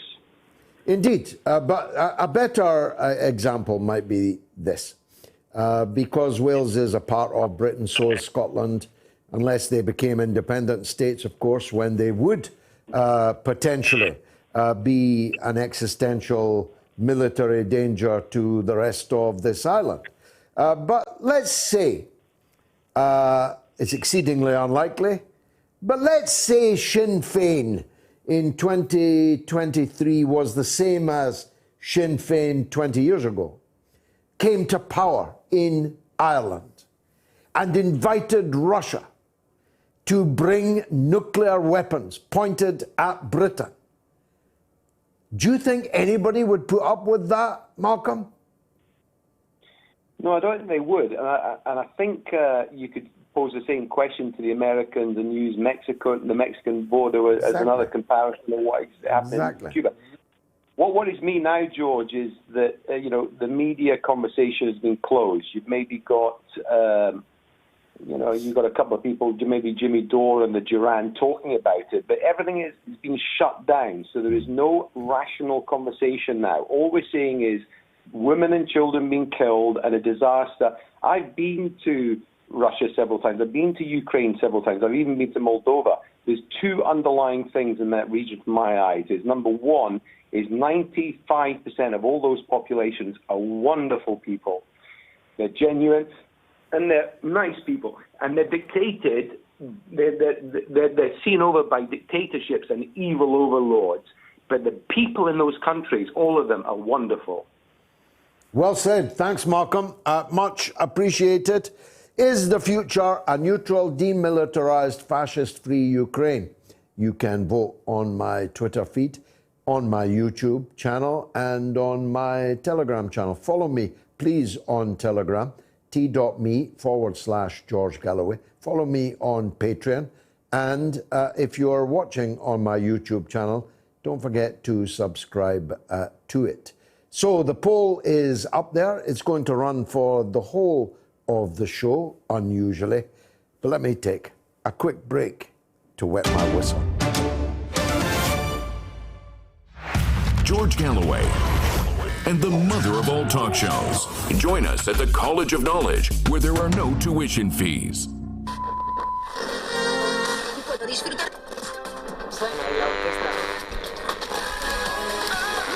Now, I've got so much social media, I won't get through it all, but I promise I will read it all. My eye was caught by Ray Jones, who says George Galloway, perhaps, as the next leader of the Conservative Party. I assume he means that as an insult, but in any case, I'm already spoken for and the leader of the Workers' Party of Britain. Check them out. And Marty says, George sounding like Farage at the moment. You see, you are typical, Marty, of the cowards that I referred to earlier. Instead of writing that kind of thing, why not call me? If you're in Britain, 08081965522, or are you a gutless coward, a keyboard warrior? If you're not a gutless coward, pick up the phone now, 08081965522. Go on, I dare you. The thing I want to talk to you about is the fact that you stated at the top of the show that it was most likely dinghy refugees that had bombed Liverpool today. I said nothing of the kind. You did, really? actually. I said nothing of the kind. Neither you nor I. I said nothing. Stop. I said nothing of the kind. Nothing of the kind. Now, if you want to carry on, carry on. But I said nothing of the kind. You need to listen to it again. I have listened to it 2 or 3 times because I was so bloody angry at the first one. I thought I'd better listen to that again. Tell me what I said. Tell me what I said. That you're after the Tory vote, the ex-Tory vote. I appreciate that. How dare you? How dare you? Get this woman off the line. I'll tell you what I am desperate about, madam. I'm desperately angry that pregnant women, new mothers in a Liverpool hospital were almost torn to pieces by terrorist explosions. That's what I'm desperate about.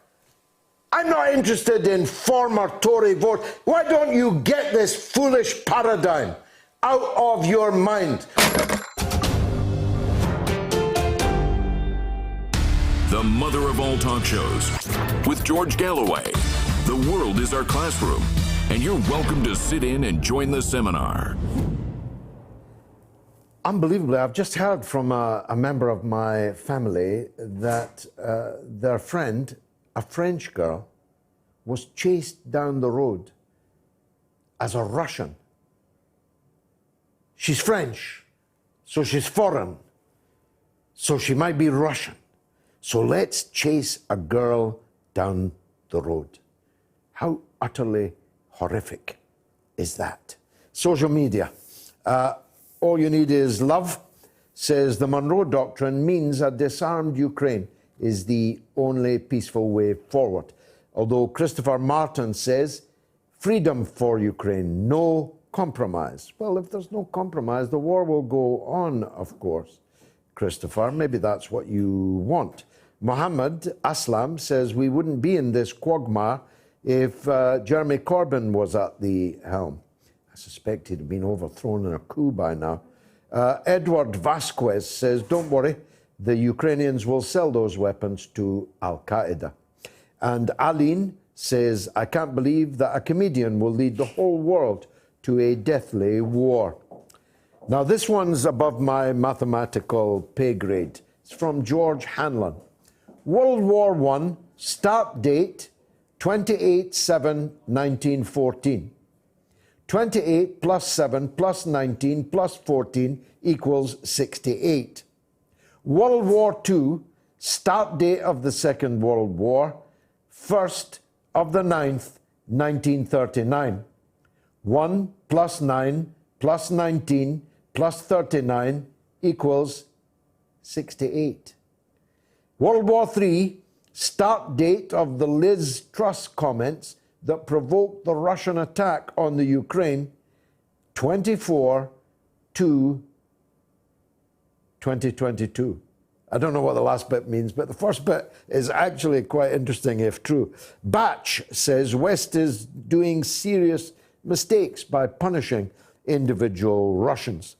And George says, don't forget the EU have even gone after disabled Russian athletes, kicking paraplegic athletes out of their wheelchair. How big is that? And Michael Calvi says, but you backed Britain against Scotland, you mad hatter. You could always rely on an embittered Scottish nationalist to take the high road. And Scott McCampbell says they should make a whole corridor of disarmament in Eastern Europe. Shaney says, otherwise arm Mexico, Cuba, Venezuela, and then see how the USA reacts. And John Smith says, you're a prick. Glory to Ukraine. Thanks for that, John. That added greatly to the debate. Have I got? Oh, I've got some calls I better take. Sorry. Joyce is in Michigan. Go ahead, Joyce. Well, I just wanted to thank you for telling the truth, because I don't get a lot of that over here in America. I bet you don't get much of it here in Britain either, Joyce. Yeah. What's your take on things? Are you worried we're going to be in a war? Nuclear? European? Maybe World War III? Kind of, but I know we're in a war now because, I mean, even though they say we're not in a war, America's, putting all their stock into Ukraine and lying everywhere. And, yeah, I worry. I've got a lot of children. You're right to worry. Any of us who've got children and grandchildren ought to worry. Joyce, thanks for the call. Lovely to hear from you. Jeff is in Northamptonshire. Let's hear from him. Jeff, welcome. Good evening, George. How are you? By the grace of God, good. Thank you. Go ahead. Excellent, excellent. What I want to say is but our children and grandchildren aren't being told the truth. They're not allowed to see the truth. It's really sad that when I had discussions with people that don't follow situations around the world, they don't actually understand that Russia don't want weapons on their border. And when I put that point to people, how would you like it if suddenly on the Isle of Wight the Russians landed? That it's just everything's being cut off. RT's gone. Yeah, you may not like RT, but it gives you a different perspective. Yeah, it's not really gone, Jeff. You can get it easily, but I take your point. It's not on Sky anymore. You've got to take certain steps in order to watch it. You're right. Yeah, we've now got a one-party state in this country, Jeff. We've got two parties in Parliament, two cheeks of the same arse. We've got I don't know how many television channels, but they're all shooting the same breeze. We've got how many newspapers, and they're all publishing the same stuff. So how is that not a dictatorship? It's propaganda, but the problem is that if you look at your history, West Ukraine had I can't remember, the lunatic that was actually beaten to death by Poles after World War II. He had a West Ukraine battalion who were Nazis that were, and they had convicts in there as well. Sure. And they were killing East Ukrainians. They were killing Polish Jews. They were killing Ukrainian Jews. They were killing partisans from both countries. They are out and out Nazis. And guess what? There is a major avenue in the middle of Kiev named after him. And guess what is there? Google it and see. IKEA. IKEA address is Stepan Bandera Avenue. IKEA. Look up the history of IKEA and see how piquant it is that it should be located in an avenue called after a Jew killer, Stepan Bandera. You really couldn't make it up. Jeff, thanks for that call. You got my blood going there. Now, news from the podcast this week, which is actually almost unbelievable. We've got new subscribers in Zambia, Rwanda, Malawi, the Island Islands. Where are they? Where's the Island Islands? Belize, Somalia, Tanzania, Yemen, Gibraltar, Bulgaria, Denmark, and Czechia. That means we've now got subscribers in 141 countries. And this week we've been in the political top 20 in the UK, Russia, Cyprus, Qatar, Poland, the Philippines, Hong Kong, Argentina, Singapore, Sweden, South Africa, and New Zealand. And we're number one in Ghana. Long live the memory of Kwame Nkrumah. In Ghana, number one in Oman, number one in Namibia, in Ecuador, in Slovenia, in Zimbabwe, and in Malaysia. How wonderful is that? That means that we've had more downloads this week than ever with our daily downloads record broken every single day this week. That's not only because we're one of the best podcasts out there, but our Maxwell the Monster podcast series is now released in full on all of our podcast platforms. So please subscribe wherever you get your podcasts so you can listen to Moats anywhere at any time. And remember, give us a review, a 5-star review like Ahmed in Egypt, who says, a great and insightful podcast. I've just discovered your podcast and Moats, and I can't get enough. Thanks for your integrity and refreshing analysis. Cheers from Egypt. God save Egypt and its wonderful people. Let's hear from Paul in Plymouth. Go ahead, Paul. Hello, George. I was just wondering what happened to the agreement that NATO wouldn't move 1 inch to the east. It's been broken comprehensively, Yeah. absolutely brazenly, without so much as a blush. Yeah, well, I was in the Royal Irish Regiments, and I was in Iraq, and we basically killed people for nothing, and Blair was to blame, and I'm just wondering why he hasn't been brought up to criminal court yet. Well, it is funny, isn't it, Paul? You'll feel this even more strongly than the rest of us, having been sent there on a pack of lies. That they want to put Putin on trial for war crimes, but Tony Blair's getting a knighthood. Oh, yeah. Well, that says it all, doesn't it? I'm just wondering, he is the biggest war criminal, him and Bush, that I know of. And I was in Kosovo, Bosnia, and Iraq in the regiments, and we killed people, innocent people, for no reason whatsoever. That is a very, very powerful call, Paul, and I'm very grateful to you for making it. Let's go to Essex, where Devon wants to talk about weapons and Russia. Go ahead, Devon. George, how you doing, mate? All right, brother, all right.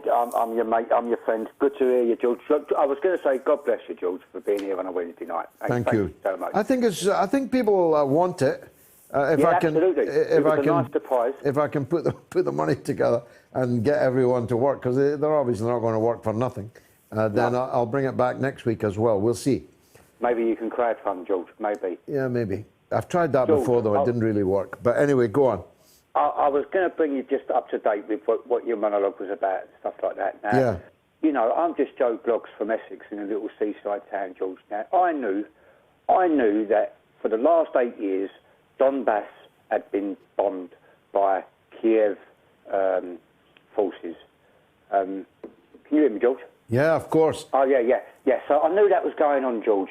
I knew the warnings before Russia invaded. Now, I am sorry this has happened, and this is really sad. This is really sad, George, to see this going on. When you and I and a lot more, many other people see it, they knew what was coming. Okay, we didn't realise it was going to be to like this extent, but the world and its people are making the biggest miscalculation. That's all what I've heard this week, George. Russia's miscalculated this, Russia's miscalculated that. The biggest miscalculation is the mainstream media telling us lies, George. Now, we are in a state where I am anxious. You know, I'm not paranoid, but I am anxious. Yeah, that's exactly right. You're right to be anxious, but not paranoid. That's exactly where you should be. Yes, I think if you're up to date with current affairs, like I said the other day, you know, you can't avoid where we're at. Now, the Europeans handing out weapons like they're sweets. Yeah. Now, I remember in 1979, I was only young, but I remember the Russian and Afghanistan war, 1979 to 1989. At the end of that war, it was heavily financed, funded, and armed by the CIA, Saudi Arabia, and Pakistani. That's exactly right, yeah. Russia, from what I know, George, remember, Joe Bloggs, Southend on Sea, little seaside town, from what I know about Russia, they will not allow that to happen again.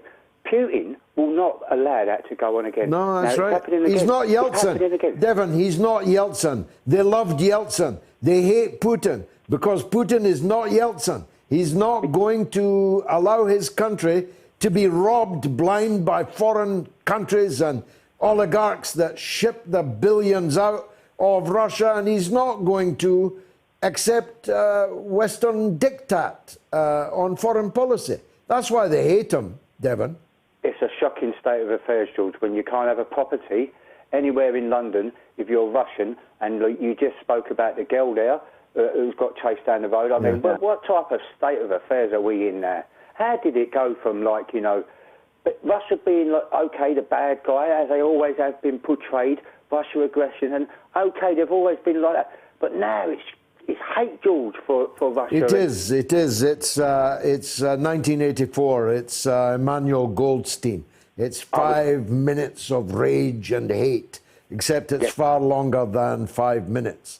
But you and I are of an age, we can remember the Moscow Dynamo touring the country. We can remember Yuri Gagarin, the first man in space, touring the country. We can remember, we weren't alive, but our parents were, and told us how close our military alliance was in the Second World War and how vital the contribution made by Russia in the Second World War. It is a terrible state of affairs, Devon. Thanks for the call, brother. I loved hearing from you. Simon is in London. Go ahead, Simon. Hi, George. How you doing? You okay? Okay, yeah, lots of calls to get through, so let's everyone be brief. Yeah, basically, I just wanted to pick up on Esther's point earlier on, the call you had with regards to kids being bullied. Yeah. Anyone with the, I would like to go further, anyone with the opposite opinion is being bullied. I got literally called a neo-Nazi or Nazi for literally pointing out, not even defending Russia or defending Ukraine, just said, be careful the symbology that you're waving, be careful people who are waving the Ukrainian flags without understanding the basic history of this. And I put it on my website. I think you mentioned one of your guests last week on Sunday mentioned Ukraine on fire. Well, I put that documentary on my website. That was the Oliver Stone film, yeah? Yes, the Oliver Stone film, yes. Very good documentary. It kind of made by one of the world's greatest film directors. Yes, and because of that, I was called a neo-Nazi, and I was told all sorts of things. I've actually lost 3 or 4 friends today as a result of that, to be honest with you. I've had to block them off my LinkedIn profile, but it's just kids that are being bullied. It's adults who've got the opposite opinion being bullied as well. So I think we are truly living in a fascist empire. And this is another thing, George. One thing that LinkedIn, for example, bans is political commentary, or certainly should. You know, there's people on LinkedIn now posing with guns. These guys have never been to war. They've never killed anyone. They seem to think it's easy to have blood on their conscience without realizing that hundreds of thousands of British and American troops, as well as countless civilians, have suffered life-changing injuries and trauma that will never make them the same again, as I said. And yet they're posing with guns, thinking it's somehow cool and thinking somehow it's really good to do that, you know? It's so irresponsible. It's really well, it makes you despair, Simon. I have several times this week been in despair about the capacity for madness amongst my own people, the sheep-like following of the herd, the I don't know how to describe it. It's so brainless, so mindless, so thoughtless. You're absolutely right. I would go as far as to say it's like football hooliganism. It's nothing but football hooliganism. It's like we've got a team, they've got a team, and it's not, I mean, war isn't football. War isn't a football match, and yet some of the things I've seen, the banners that have been held, saying, oh yeah, Putin must be made to pay, and yet they don't even understand the politics. They don't even understand anything about the... No, they don't understand the politics, and they don't understand the military reality, as Roggio in the Daily Mail points out this evening. The military reality is the complete opposite of what most people have been led to believe, namely that the Ukrainians are winning, the Russians are losing, they're running out of petrol, and their generals are being killed, and their airplanes are being shot out of the sky. It's all balderdash, Simon. Yeah, you're absolutely right. And just a quick question. I know they've kind of taken Russia today off off air. Is every single satellite in the UK unable to pick that up? Yeah, you can only get it. I mean, we'll try and get you before the end of the show how people can watch it. I'm watching it because I've got a VPN, and I just tell them I'm in India, and India hasn't banned RT, so I can watch it. It's as simple as that. I paid, I think, $3 for the VPN. You can now watch it on Rumble, which I suspect will become the main platform. So it's not hard to get RT. As I say, this is 2022. It's not 1952. You cannot silence voices. We're okay here at Moats because we're an independent production here. We are, the mother of all talk shows goes back nearly 20 years that I've been doing it. I've done it on Talk Sport, on Talk Radio. I've done it on WBAI in New York, and now I'm doing it here. And so they can't touch us. So we'll be here every Sunday, and I hope, at least for as long as necessary, also on a Wednesday. Simon, thanks. Truly wonderful call. Pat is in Myrtle Beach. Go ahead, Pat. Yes, hi, George. I have a question. I just want your opinion. Yeah. You're my teacher. Okay, thank you. The Golan Heights situation, if you look into Genie Energy, do you know about Genie Energy? I know it very well, and there's some very interesting people are shareholders in Genie Energy. That's what's concerning including me. Okay, Dick Cheney and Rupert Murdoch. Yes, of course. And it's the media, and that's Iraq, and it's that's the oil, and that's Halliburton. So then my son pointed out that there was on YouTube I could look up Wesley Clark, and he was saying he's a general. He was first in his class from West Point, and he was saying to the Pentagon, "Why are we going to Iraq?" And then didn't get answers and went back again, I think a different time. Why are we going into Iraq? He didn't understand. Well, there's 7-state thing. I mean, they're talking about the United States going into, they're going to go into Iraq, and then they're going to go into Libya. They're going to go to Syria. And I'm thinking to myself, sitting in my little house here in Myrtle Beach, what's the long range plan? It has to have something to do with energy and what's going on in Russia and Ukraine.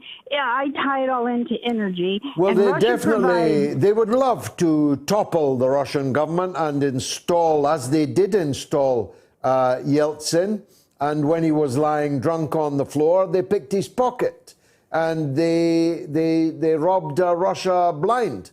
And they'd love a leader like that again. But even if they can't topple the Russian government, then they want to make sure, as someone said earlier, Kevork, I think, that Russia is not a Eurasian power. It's only an Asian one. That they couldn't bear the Nord Stream 2 pipeline between Russia and Germany. They can't bear that Russia is supplying 47% of Germany's gas, 25% of the EU's gas. They can't accept it, Pat. That scares me, because where is this going? That's the part that scares me. That's what I wanted. Well, here's the good news. Because that's not going to be a short situation. Here's the good news, Pat. The United States couldn't even defeat the Taliban. They got run out of town in the middle of the night by the Taliban on bicycles. The United States cannot and will not fight Russia or China because they know that they would lose.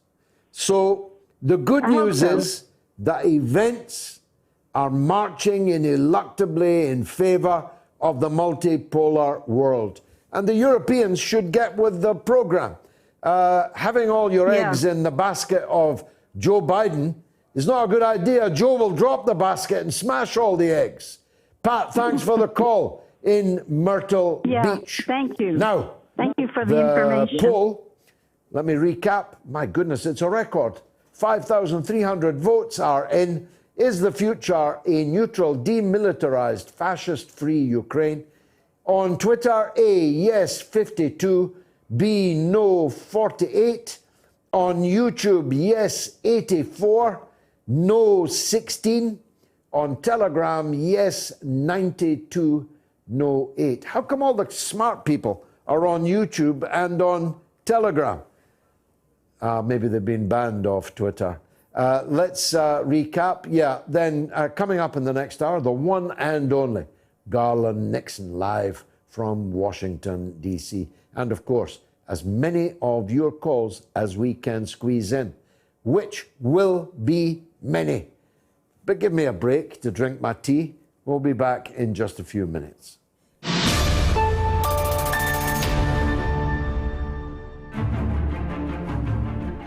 There is no trick other than hard work, creativity, care, and recognizing that duty is more important than love. The booming voice of Robert Maxwell, an arrogant man who used his publishing empire to gain him power and influence.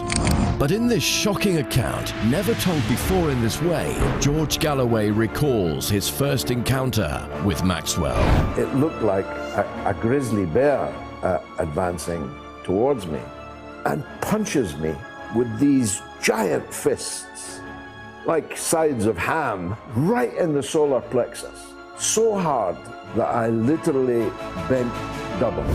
Then, after George exposed Maxwell as a crook in Parliament, it was war. Every one of his papers, the Daily Mirror, then following the Sunday Mirror, the Sunday People, the Daily Record, then a few days later the Sunday Mail in Scotland, even the European, which he then owned, all over Galloway. Scottish Daily News journalist Ron Mackay was there. Every night, presumably when he had a drink in him, he would boom over the tannoy about the cretins, the fools. The majority of the workforce believed that he would take it over and their jobs would be secure. But of course he didn't. He just disappeared. And then... The millionaire newspaper publisher Robert Maxwell is dead. What really happened? Did Robert Maxwell jump, or was he pushed? It could be that he went out to, as he did, micturate over the side of the boat. I'm with Ghislaine Maxwell in that I lean towards the murder. This is Maxwell, the monster. You said, what is my secret? I will let you and your viewers know what it is. I'm not attached to property. Consequently, losing or gaining it means nothing to me. The mother of all talk shows. Join our faculty of legends, contributors, and callers. Everyone is welcome.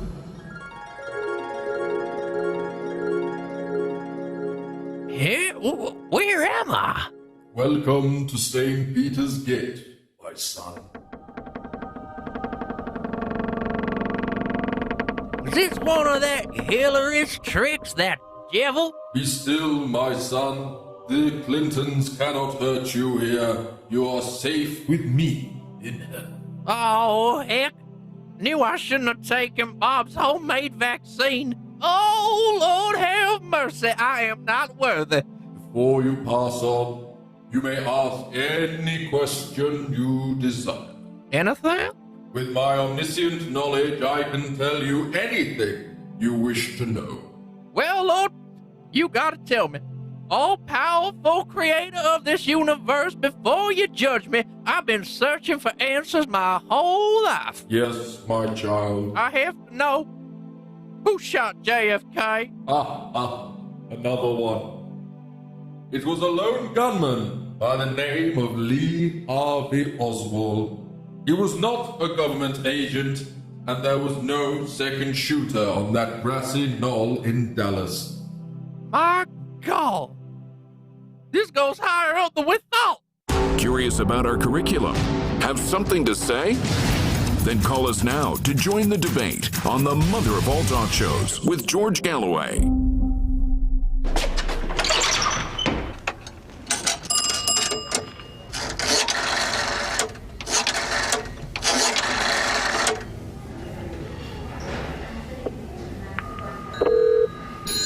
take a call. Go ahead, Kenny. Hi, George. Yeah, I just want to talk about the trans issue that you were speaking about earlier. Yeah, I've go got a ahead. book in front of me by Douglas Murray, and he's got a paragraph here that I'd just like to read out, if that's okay. Oh, yeah, go ahead. Okay. I was standing on the corner at a quarter. All right, I'll get him off, get him off. He's a nutter. He's a nutter. 02077 982 255 is the number if you're in the UK, or if you're in the US, 001 757 744 4480. Or tweet me, of course. George Galloway and the mother of all talk shows. Join us at the College of Knowledge, where there are no tuition fees. Well, one of my favorite commentators from the United States is up next. He is the one and only Garland Nixon, who is a former police officer, a retired police officer, and a member of the board of the American Civil Liberties Union. But none of that has stopped him being told to go home, although, as far as I know, he's actually American-born. None of that has stopped people attacking him this week as somehow an alien or foreign who should either pipe down or get out. Am I right, Garland? Welcome to the show. It's been quite a tumultuous week. Yes, it is. Thank you for inviting me. And actually, I'm no longer on the board for about 2 months ago. I was on for many, many years, but I haven't been on for about 2 months ago of the American Civil Liberties Union. But it's interesting that what you bring up, because of the dynamic that's going on here in the United States due to the 24-hour media circus of propaganda. And the issue here, I would say, is not ignorance of the facts. It's something much worse. It's false certainty. It's people who believe the opposite of reality, and they're certain that that's true. I agree with you. There are stupid people, of course, in every country. There are malignant people, and there are that in every country, including Britain, America, Russia, Ukraine. But there's also a group of people in between who have become messianic on this subject. It's almost as if Tony Blair was leading them. I remember the period very well in the run-up to the war in Yugoslavia, in the run-up to the war in Iraq. There's a messianic fervor about it all. At least here. What's it like there? Yeah, it's the same thing. They're creating a constant push of beliefs that we are the good guys and that the Russians are the bad guys, the blue team versus the red team kind of thing. And there are basically three things that are being pushed. I've been talking to people around, asking questions, probing a bit. Three things that you have to believe right now if you're an American and you're watching the mainstream media. Number one, Russia's losing the war. They're getting beaten much worse than they could have ever had imagined. Number two, the entire world supports the United States. And what I've asked people is, do you include South America? Do you include Africa? Do you include the Muslim world or China or India, the two most populous countries on earth? And they just kind of, look, and the smoke comes out of their ears. And lastly, and this is very dangerous, people believe that there will be no economic fallout from the sanctions. When I bring that up and I say these sanctions are very dangerous, particularly in a globalist world, and the economic fallout is going to be significant, I hear in a nonchalant manner, oh, no, it's going to really hurt Russia, but it's probably not going to bother us. And I think down the line, when people start feeling that pain, it's going to cause for significant unrest. Let's talk about that. For example, the banking sanctions have driven Russia out of the SWIFT and into the CIPS, the Chinese equivalent of the SWIFT, thus dealing a major blow and an ongoing one to the value of the dollar and the ability of the dollar to continue to be the world's reserve currency. Increasingly from now on, the Chinese currency will be the world's reserve currency, at least half the world, maybe more than half the world. So the dollar is going to take a tanking. the price of gas, which was already vaulting exponentially before this crisis, our gas bill has more than doubled. Some people's gas bill has tripled already before the impact of the sanctions. So if petrol and gas is doubling, tripling in price, how could that not create an economic crisis? Question then is, who will be blamed? Yeah, and regardless of who's blamed, it will create unrest. Keep in mind that our economy has not recovered from the decisions that were made during COVID, and we are still experiencing the highest inflation in the last 40 or 50 years right now. Gas prices are up, and our leaders, we know that they were warned by their economic advisors not to go too far with economic sanctions, and it's possible that they have opened a Pandora's box that could spin out of control. I've been monitoring the markets a bit of metals, zinc and copper and things of that nature, certainly wheat. And let's keep in mind, wheat is used in cosmetics. Wheat is used in various medications. So at this point, if we continue down this road, if they don't pull back on the sanctions regime that's being levied, we have no idea how bad this could get. But, the American people at some point, I think, will turn their attention from, okay, Vladimir Putin, the bad guy, to, wait a minute, I can't afford a gallon of milk and a loaf of bread. And that's when our leaders are going to, I think, pay a price. Now, I talked earlier to Jackson Hinkle. I'm interested in this subject, and I'd love your take on it. There seems to be more opposition to NATO policy, to Biden's policy, in the United States than there is in Britain. Never mind the rest of Europe. Even Ireland has gone full Tonto or NATO. Britain, the Liberals, the centrists, the right wing, all the people that didn't believe anything the media told them over Brexit and other things are now, just like that, are believing everything the media tells them again. But in America, I sense that there is a more serious opposition.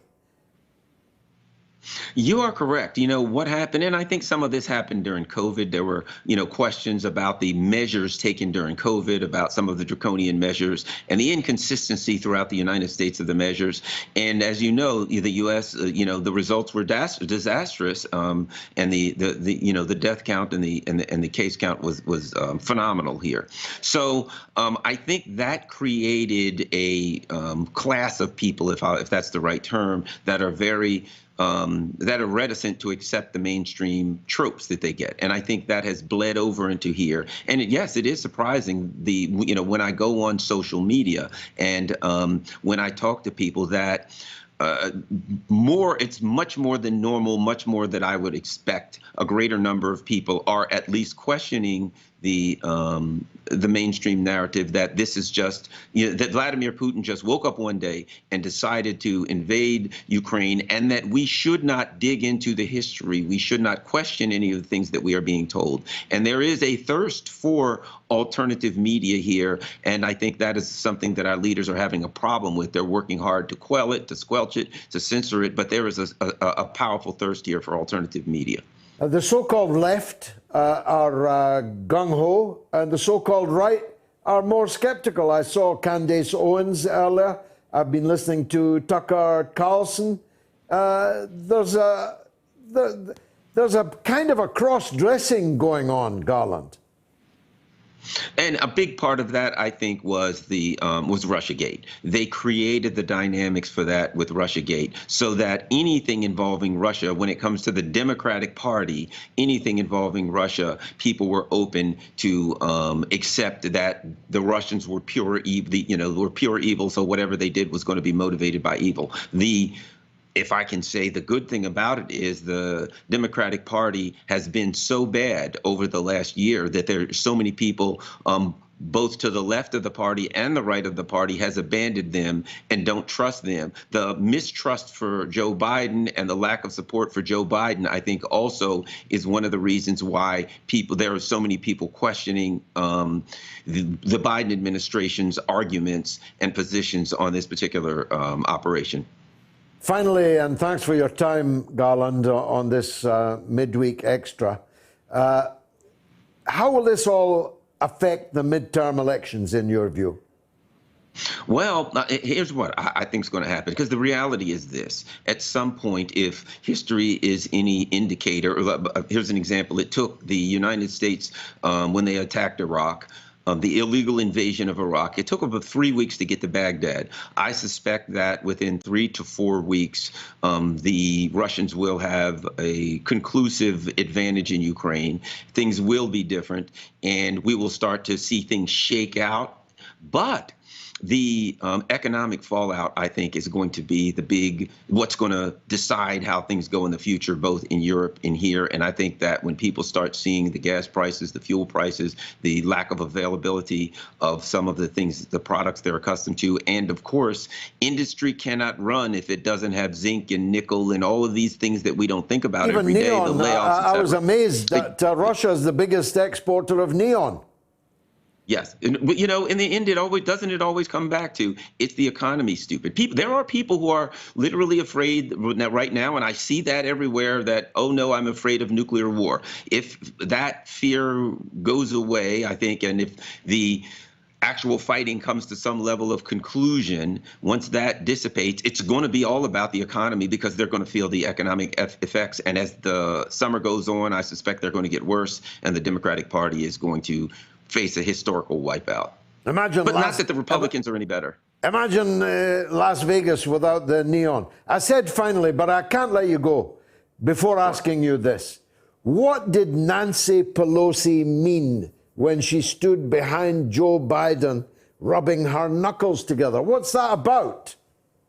That's a good question. I looked at that, and I'm like you. I was left with a question mark on my forehead also. I don't know what that means. But, when I looked at the leadership of the United States, when I saw Kamala Harris and Joe Biden and Nancy Pelosi standing together, I just thought it's no wonder we're in such a disastrous position right now with a leadership so incompetent, so comically incompetent and tragically incompetent. There's no way that we can go in any other direction but straight down the drain. Well, nobody could put it more powerfully than that. Garland Nixon, thank you for joining us on the mother of all talk shows. So the poll is still running. You've got 45 minutes or so to vote on this. But let's take Elliot in Florida next. Go ahead, Elliot. George, thank you for taking my call. Welcome, sir. Yes, I'd like to think Garland Nixon and Anya, your commentators today are just always so excellent. Brilliant. All our guests have been brilliant tonight. Yeah. I wanted to talk about, and I've talked to you about this before, the Hunter Biden connection to Burisma and how that fits into the long-range plan that is now led to war, actually. But before I do that, I can answer that question of what Nancy Pelosi was doing. Oh, please do. She had anticipated that he was going to make a comment. I saw the clip, and she was anticipating him making a comment about veterans, and she stood up to clap, but then realized that he was talking about something gross, some burning of flesh, burning of the pits and all that, and she stopped halfway and stopped her clap and just rubbed her hands together. And he followed that comment with the veterans, and then she stood up and almost fell over herself to clap. Yeah, she's better before lunch. Tell me more about this Burisma. See, I think this is an undertold story, Elliot. It is. Here we have the president's son, who was the vice president's son when it all happened. Joe Biden brings down the democratically elected government in Ukraine. He's up to his neck with Newland and all the other gang. in bringing down the government, driving the president out. Meanwhile, his son is filling his boots with money from Ukraine, supposedly doing a job that he has no more qualifications to do than my kid. Well, George, that's the narrative that most of the left that I listen to, most of the commentators have put forth, except that it kind of obscures the more sinister plan by the National Endowment for Democracy and the State Department around, which was Hillary Clinton's plan from year when she was in the position, where she wanted to wrest Ukraine and Western Europe away from Russian gas. And a part of what she was planning to do was try to convince Europe to get natural gas from the U.S. and from all other sources, even at a higher rate. But when they overthrew the government in Ukraine, they needed a gas company there to extract the gas and be a major gas supplier, the gas reserves that are off the coast or in the waters off Crimea. Which this was highlighted just recently by Kyle. Kyle. What's his name? Don't worry, someone will suggest it. Don't worry. Yeah, where he played this video that the video was spinning it as the Russians were looking at the motive for their war was to get those gas reserves. When in actual fact, Burisma, they needed to rehabilitate the image of Burisma, which was run by some corrupt oligarch, and he left the country. What Hunter Biden's job was not to advise the company. He and John Kerry's stepson, were sitting on $3 billion investment fund that was begun when Joe Biden became vice president as a way of as a typical carpetbagging imperialist venture. Whereas John Kerry and his father would go into some country, whether it was China, and he makes contacts there. It was baked into the cake. Hunter Biden was a member, or he was a member of the National Endowment for Democracy. So he was part of the plan to regime change and then rehabilitate through his contacts in the Atlantic Council and through the contacts in Washington, D.C. He hired a law firm that was very well connected to raise the profile of Burisma. Once that job was done of rehabilitating their image, the Atlantic Council began investing in Burisma, and they became accepted as the source for natural gas that they were going to develop. What a call, Elliot. What a call, Elliot in Florida. I do hope you come back. Let's go to Manchester, England, and talk with Ahmed. Go ahead, Ahmed. Hi, George. Firstly, I'd like to thank you for providing clarity on this situation, unlike the mainstream media. Thank you, brother. Much appreciated. Yeah, I just want your opinion. Do you think Europe is setting a precedent by allowing volunteers to go and fight in Ukraine? Well, not only a precedent, but it's entirely unlawful, at least in Britain, as anyone who tried to go and fight ISIS in Syria or in Turkey has already found out. There are people in jail for going to fight alongside the Kurds against ISIS. It goes without saying that anybody that went to fight for ISIS is already in jail or has had their citizenship taken away from them.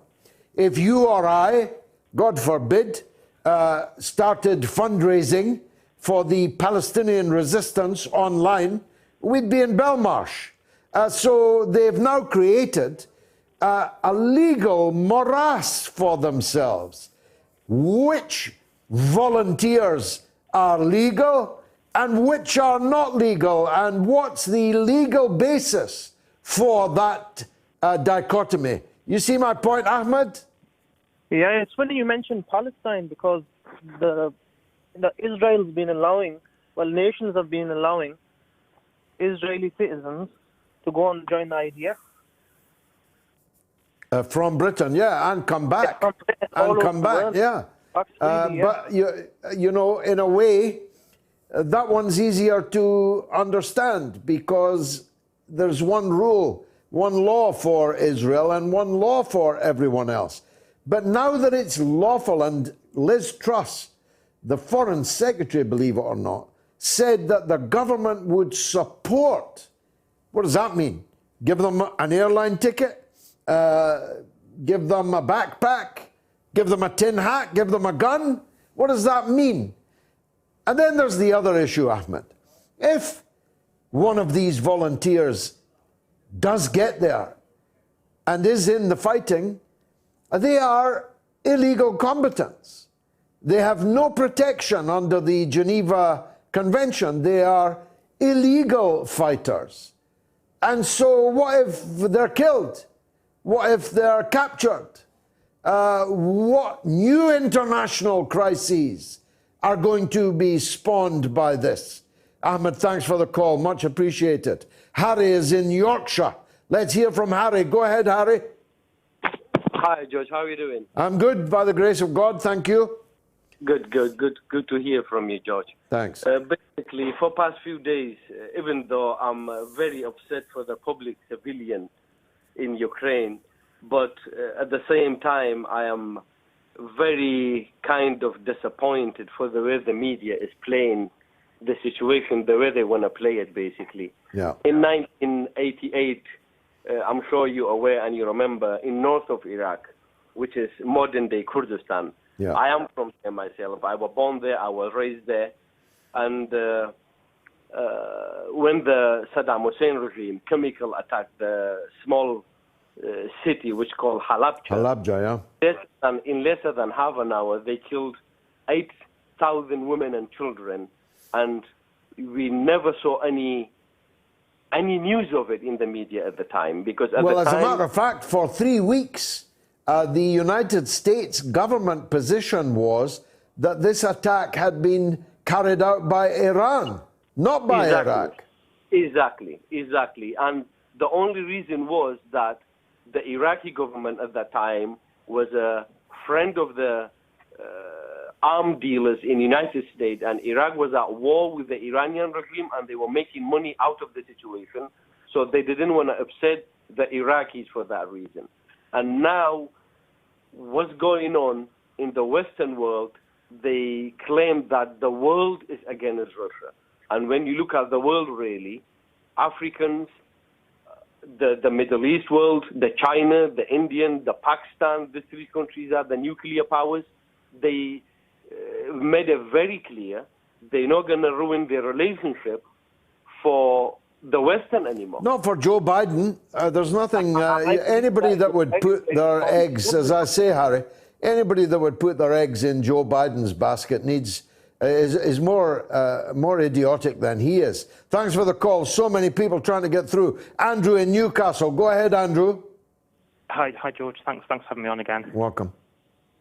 I've been listening quite closely to what you've been saying in the last week or so. I still feel quite behind on the topic, so I hope you'll accept this as a call to educate myself. Sure. Been really agreeing with a lot of the stuff that you've been saying, so particularly around about right to resist, particularly in Palestine, just it's something that I'm quite familiar with. Yeah. What I wanted to ask about though was, so you talk quite a lot about Putin's actions, so what he's done in response to NATO expansion or what's being considered aggression. Where do you stand on what his actions are as a whole? Like, do you think they're measured? Do you think they're justified based on what NATO are doing? Ukraine's application to join NATO? You can see where I stand, and you can watch it. You've been watching it for this evening, and I can't recap everything I've said so far. I did not expect this war to be the war that it has turned out to be.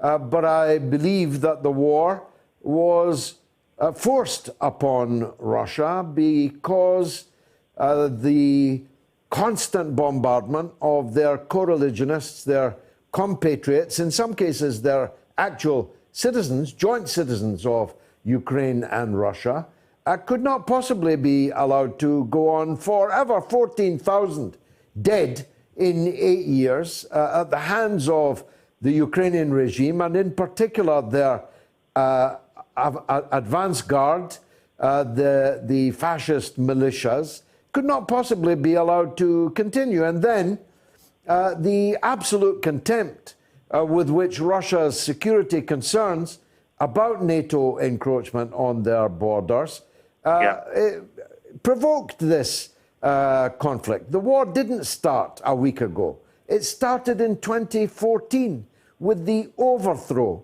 of the elected government in Ukraine, an overthrow which was organized to the nth degree by the United States and the European Union. They may not have foreseen what its consequences would be down the line, 8 years, but if they didn't, they were idiots, because the rest of us could see it very clearly. So that's my position, Andrew. Thanks for the call. Is the future a neutral, demilitarized, fascist-free Ukraine?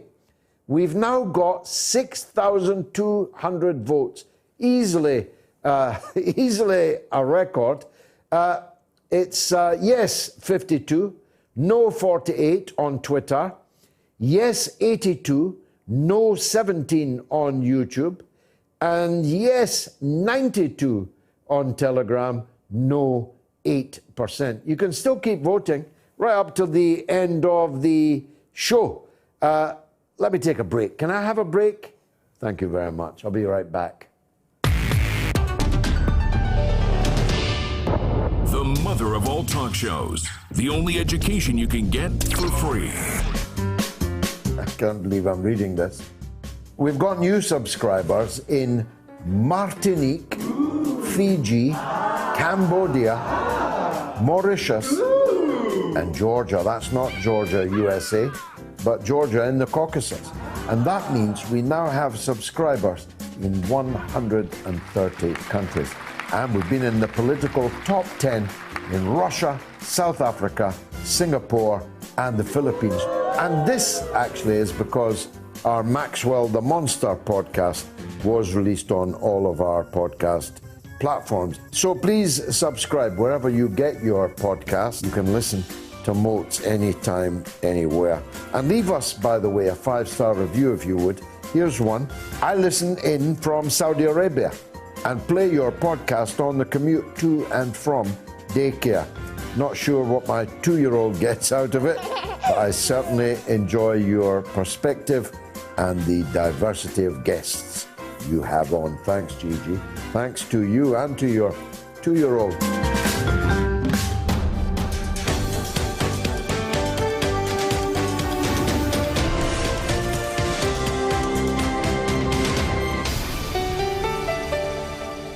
Global higher education with one of the world's best-known iconoclasts. The mother of all talk shows with George Galloway. My first death threat of the evening. Anonymous, of course. Very nice, I thought, on one side, until I turned it round. You filthy coward. You can't even put your name on the garbage that you write to me. Look, call me. You, the guy who sent this. Call me now on the show. You don't have to give your name. I promise we'll destroy your phone number. Call me now. Or are you a gutless coward that sends threatening letters anonymously in the post? By the way, there's DNA on that stamp. Let's hear from Jonathan in Texas. Go ahead, Jonathan. Hey, Mr. Galloway. Nice to hear from Texas. Yeah. Lovely to hear from Texas. Yeah. Go ahead. This whole situation with Ukraine is... Sit back a bit, Jonathan. It's just a bit distorted. I have you on speakerphone. It's a bit distorted, yeah. Okay, yeah. Go on. Better? Yeah, better. Okay. Yeah, the situation in Ukraine is actually much deeper than 8 years in past. Apparently, at the end of the World War II,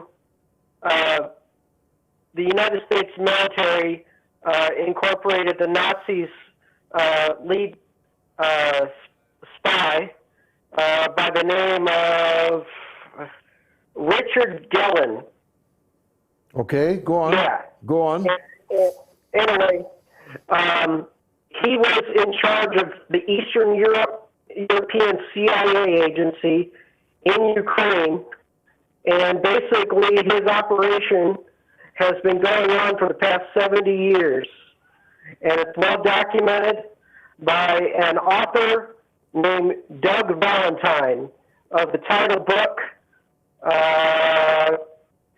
let's see here, the CIA, well actually it's a YouTube clip, it's like 9 minutes long, it says the CIA 70 years in Ukraine. And anybody can find it if they just search that. You're right, Jonathan. It's not a great line, unfortunately, but your point is very powerful.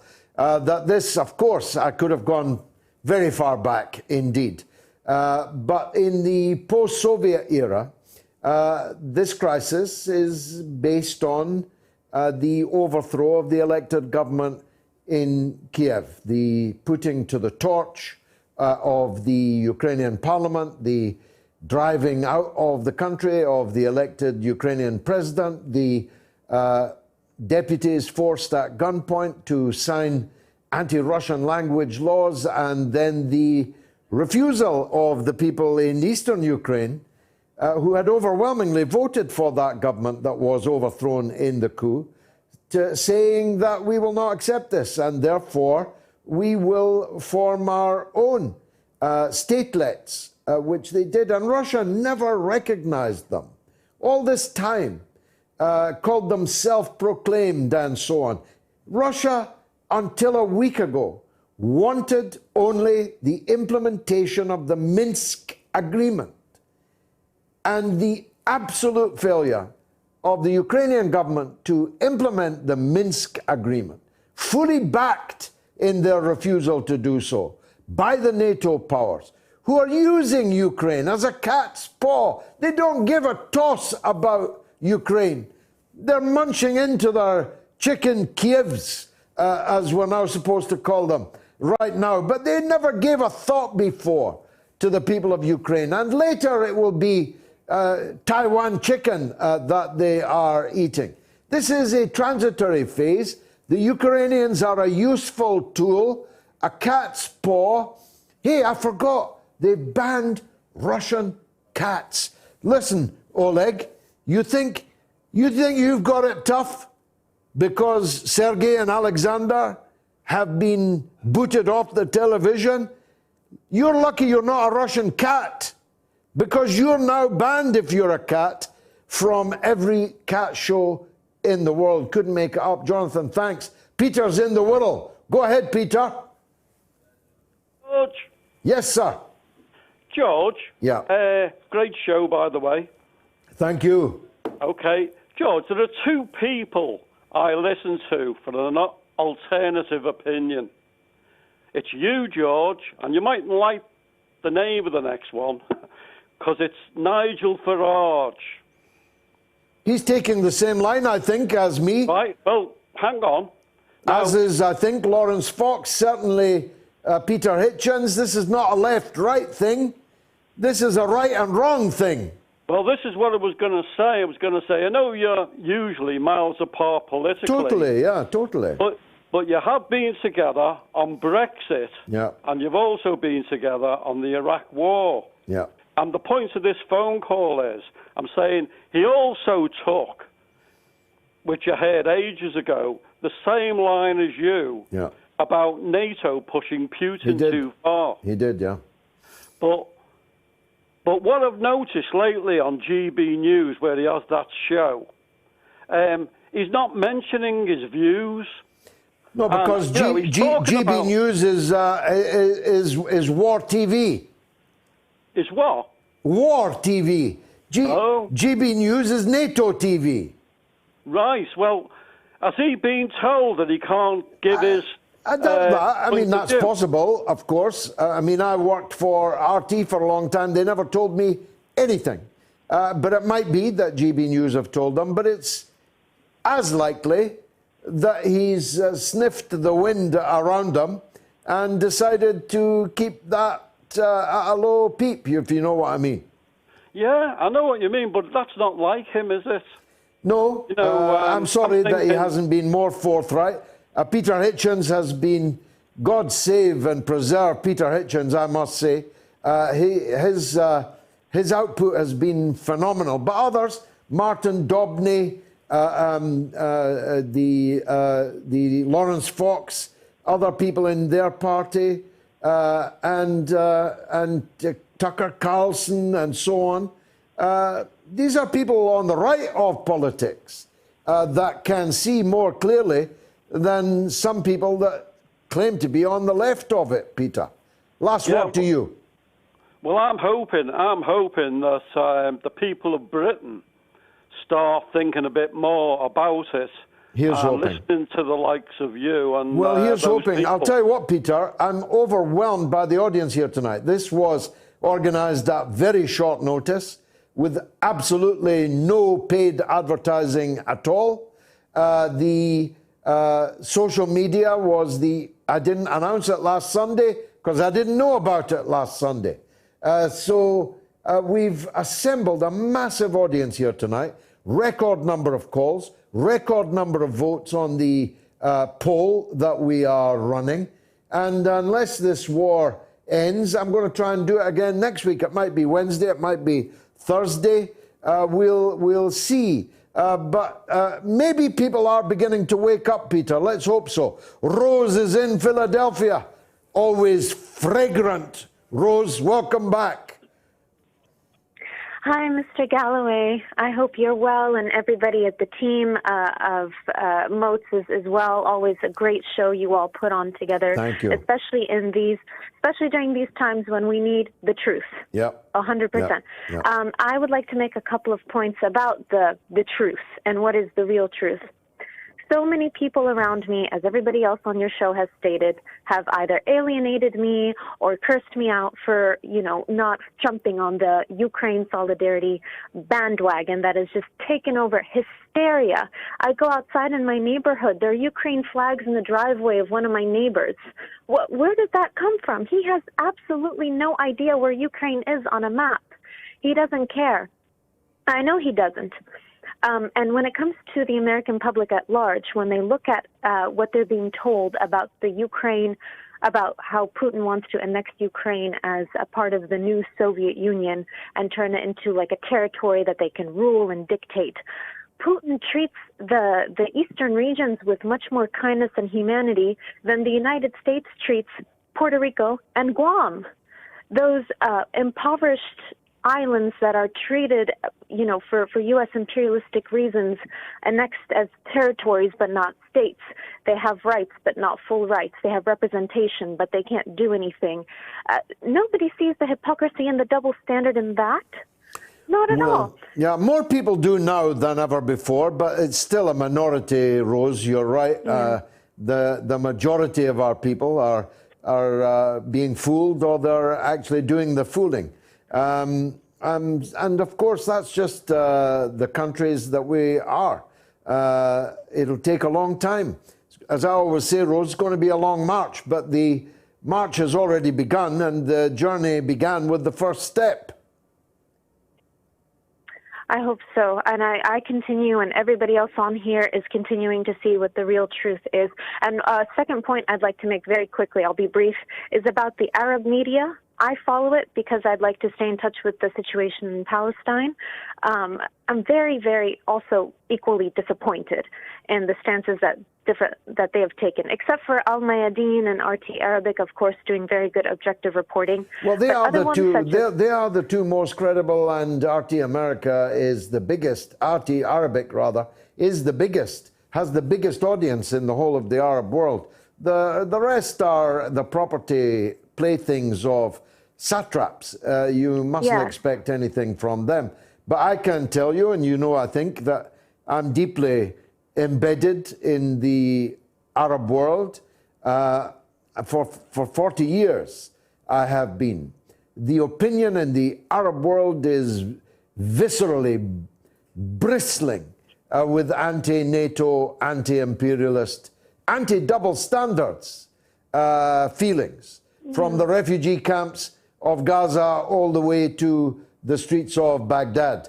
And I dare say in the Maghreb that the feeling is not much different. So the leaders and the television stations of the satrapies should never be taken to be the opinion of the Arabs. Rose, always wonderful to hear from you. We're getting lots of women callers tonight, I'm very glad to say. Let's go to the next of those, Sheila in Oregon. Go ahead, Sheila. Hi, George. Thanks for taking my call. I was wondering if you would care to speculate on what you think Putin could have done differently. I mean, other than this invasion. I realize now it's kind of a pointless exercise, but what do you think? I don't think anything that he could have done differently. The things that could have been done differently were the things that the other side had to do.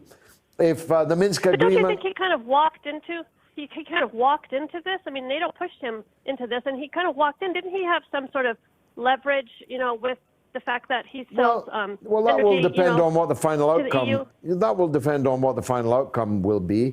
My prediction would be that the final outcome will be a success for him. But if it isn't a success for him, then he won't last long. Because don't forget, Khrushchev effectively was overthrown because of perceived adventurism over the Cuban Missile Crisis. So even though actually he got a decent deal out of Kennedy, but that's not how it looked publicly. So, I mean, I think that... But you don't think he had an opportunity to leverage some more support for his position? I think their narrative could have been very much more clearly enunciated. I mean, someone like me that openly and repeatedly predicted that there would be no such invasion as this, were left looking exceedingly foolish. And I did say that I didn't think that Russia would invade Ukraine, but I felt that Ukraine would invade the eastern part of their country, start killing ethnic Russians, and that would bring Russia into the war. But I had no idea that they were going to mount the kind of general offensive that they have done. I don't think that there was any more leverage that they could have had, but we'll see about that. If this ends and who knows what could have happened behind closed doors already, too. Maybe he already did. My feeling, Sheila, is that if this ends in a demilitarized, neutral Ukraine and freedom for the people in eastern Ukraine, that will be a very considerable victory for Putin.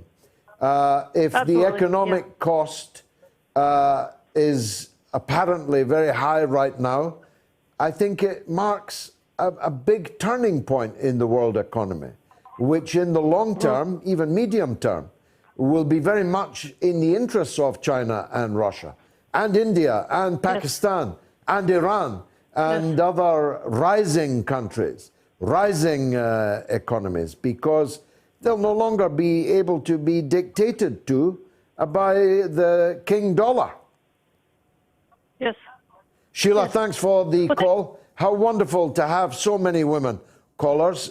Please be encouraged, ladies, by that, and do call in the show. Now, as I said earlier, I'm speaking in Liverpool, in Liverpool later this month, and in Oxford next month. These are the Liverpool dates, the Hope Street Theatre.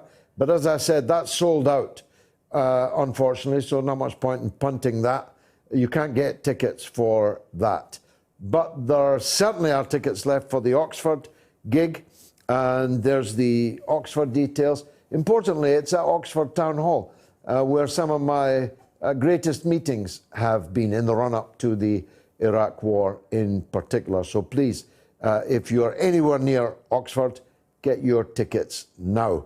Mr. Khan is on the line from Philadelphia. Go ahead, Mr. Khan.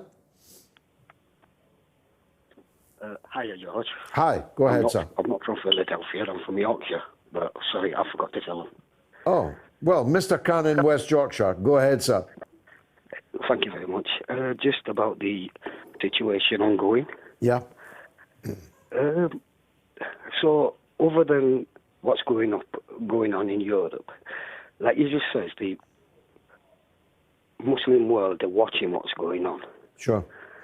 They Quite also angry. watched. They're quite angry. Pakistanis, Kashmiris, Palestinians, Iraqis, Syrians, This is what I'm getting. Yemenis. Forget their government. Very, very, very angry indeed. Yes, the governments, we can all forget about them. But the people on the ground have been watching for 40 years. You've been telling everyone. Yeah. When's this going to stop? The people are not blind. They know what the United States and Great Britain have been doing to the world. You know yourself. You tell everyone. Mm-hmm. But when is the point when you, Mr. Nixon, every rational person who's got a civilized bone in the body, and I'd even put Putin in that, because he does seem to be more rational than the rest of these leaders. When they can the Muslim nations now get together with Putin and call themselves, let's say, the new nation? More than half the international community. Let me ask you, Mr. Khan, if I may.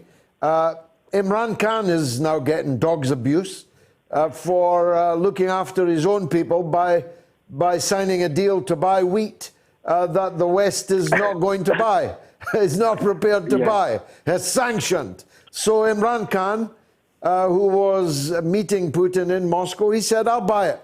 We need wheat to keep the price most likely might of wheat happen down. That's a good thing, isn't it? It's a great thing for him and his country, yes, and he's doing right by his population. What's America and Great Britain going to do? They're going to say to the Indian government, go over the border, cause havoc. Well, actually, they're threatening India with sanctions because India refused to support them. Mr. Khan, thanks for a wonderful call. Great to hear a West Yorkshire accent when I was expecting a Philadelphia one. That's the first mistake that the people through the glass have made tonight. The phone system is actually overwhelmed. It has crashed. So let me read some social media. Apologies if I didn't get to you. Vladimir says, George is on fire talking about Kosovo now. Dear part of my country. He understood everything. I do indeed. Matthew, George, you stood up for the Palestinians and I respected you. You stood against the Iraq war and I respected you. Now you refuse to criticize Vladimir Putin after he has invaded Ukraine. This is an impossible double standard that you refuse to address. My double standard? You're having a laugh. My double standard? Chris from Northern Ireland says, George, I think it's very likely that the US wants to make the Ukraine into another quagmire for Russia. This means that peace negotiations will be vetoed by the US. The goal seems to be to take out Russia and then to confront a weakened China. What do you think? Well, I don't think Russia will be taken out, and China is very far from weakened. I think that Russia and China together are an unbeatable force, unbeatable militarily, unbeatable economically, and that the Eurasian world is the rising power in the world. It is where the sun is rising. Now, we could have had a win-win. Because it's rising in the east, it didn't need to sink in the west, but that was our choice. Rather than go with the flow, rather than cooperate with Russia and China, we chose instead to confront it. And the result is much misery. But I don't think the end of the story will be in any doubt. I have no doubt whatsoever in that. My young children are all learning Chinese. Guess why? Norma in Bristol, the legend, is back. Go ahead, Norma. Hello, George. It's just 2 or 3 points I wanted to just discuss with you on my thoughts. Welcome. I don't know if I've got enough time, but... You do. You've got plenty of time. Okay. It's my birthday tomorrow. Happy birthday, Norma. Tomorrow, 21 again. 84. 84, my goodness. You're sprightly for an 84-year-old. I don't know. Anyway, George, this is serious. Yeah. Thank you. Yeah. I do agree with you on 95, 98% of what you say, but I am concerned. I think NATO should have been disbanded anyway. I've said that before. Yep. But, like Edwin Starr said, there's his song, War, War, what is it good for? Now, the fighting that's going on in Russia, I mean, I'm losing my thread here because they only put me on quickly. They protest, well, we won't bother with that one, but the second point I was going to make, the fighting, the Russians on the streets are actually protesting, but they're treated very badly by the Well, there are authorities. Russians on the street protesting. Of course, you would expect that in any country, but I hope you don't think that's the majority of Russians. No, I just don't like the way Any the more than authorities... our authorities this week just passed a new law, which means you can go to jail for having a noisy demonstration. I know. Don't single out Russia for that. I know. A small number of people are demonstrating against Putin in Russia. Putin's only supported by about 70% of the Russian people on this, according to recent polling by Western polling organizations. That means 30% don't support him. And some of that 30% will be on the street protesting. But Putin's popularity went up, not down, as a result of defending Russian-speaking people, ethnically Russian people, in eastern Ukraine. Yeah, well, I stand by the Donbass situation. What I was trying to say was I think they're treated very badly. I know what our country is doing about protests. Are they treated as badly as they are in France, for example? You saw the yellow vests. Are they treated as badly as that? True, yeah, true. But anyway, I hope there will be a lasting peace and an agreement can be found. And also, I hate all this witch hunting that's going on with Russians. I think it's absolutely appalling. Almost incredible, Norma. Yeah, it is. I never expected that. No, did I. And, I could go on, but I don't want As to. I say, I don't even like Chelsea, but I'm now being forced into supporting Abramovich, whom I like even less.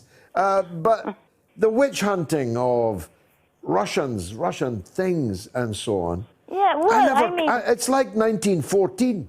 It's like, the mania about the Hun in 1914.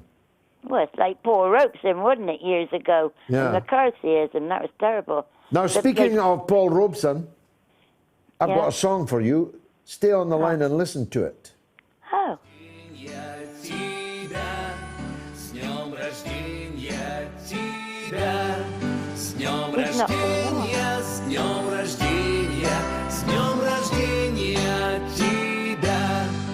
Happy birthday in Russian and in English, Norma in Bristol. The legend, 84 tomorrow. Final call. It's Kenny in Acton. 2 legends in a row. Go ahead, Kenny. Hi, George. I'd just like to, first of all, say happy birthday to Norma. Wonderful. If she's 84 tomorrow. Yeah, so, wonderful. Well done living that long. I don't think I'll do that. God willing. But, let's see what happens. But I'd just like to say well done and thank you to yourself for providing an alternative viewpoint, because I'm not going to comment really on who's right and who's wrong, because I didn't know enough about the Russian-Ukrainian situation to really comment or take sides. But, that's fair, yeah.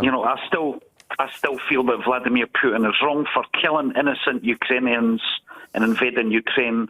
I think that's wrong. I think there should have been another way to negotiate this thing. And I just hope that there's peace in Ukraine as soon as possible. Amen.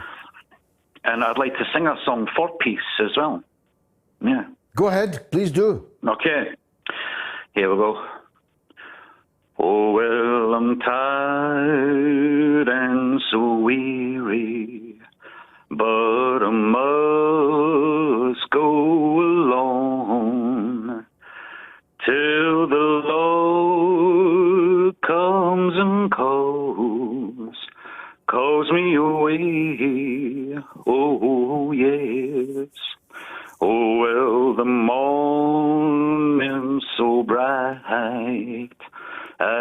Lamb is the light, and the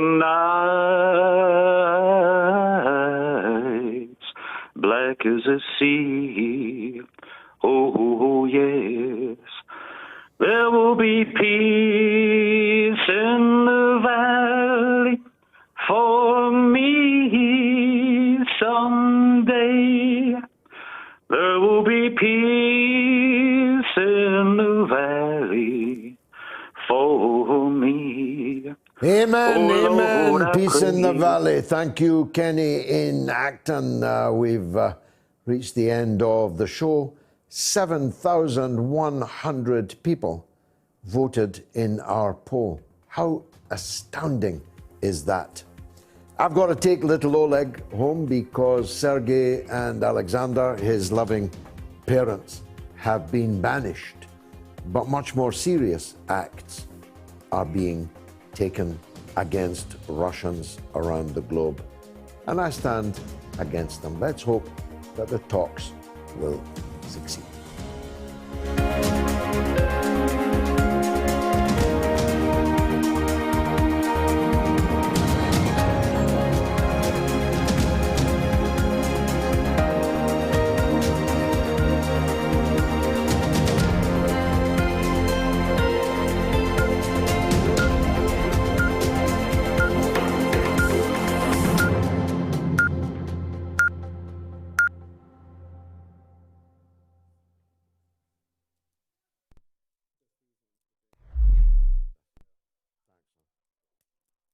Well done, all.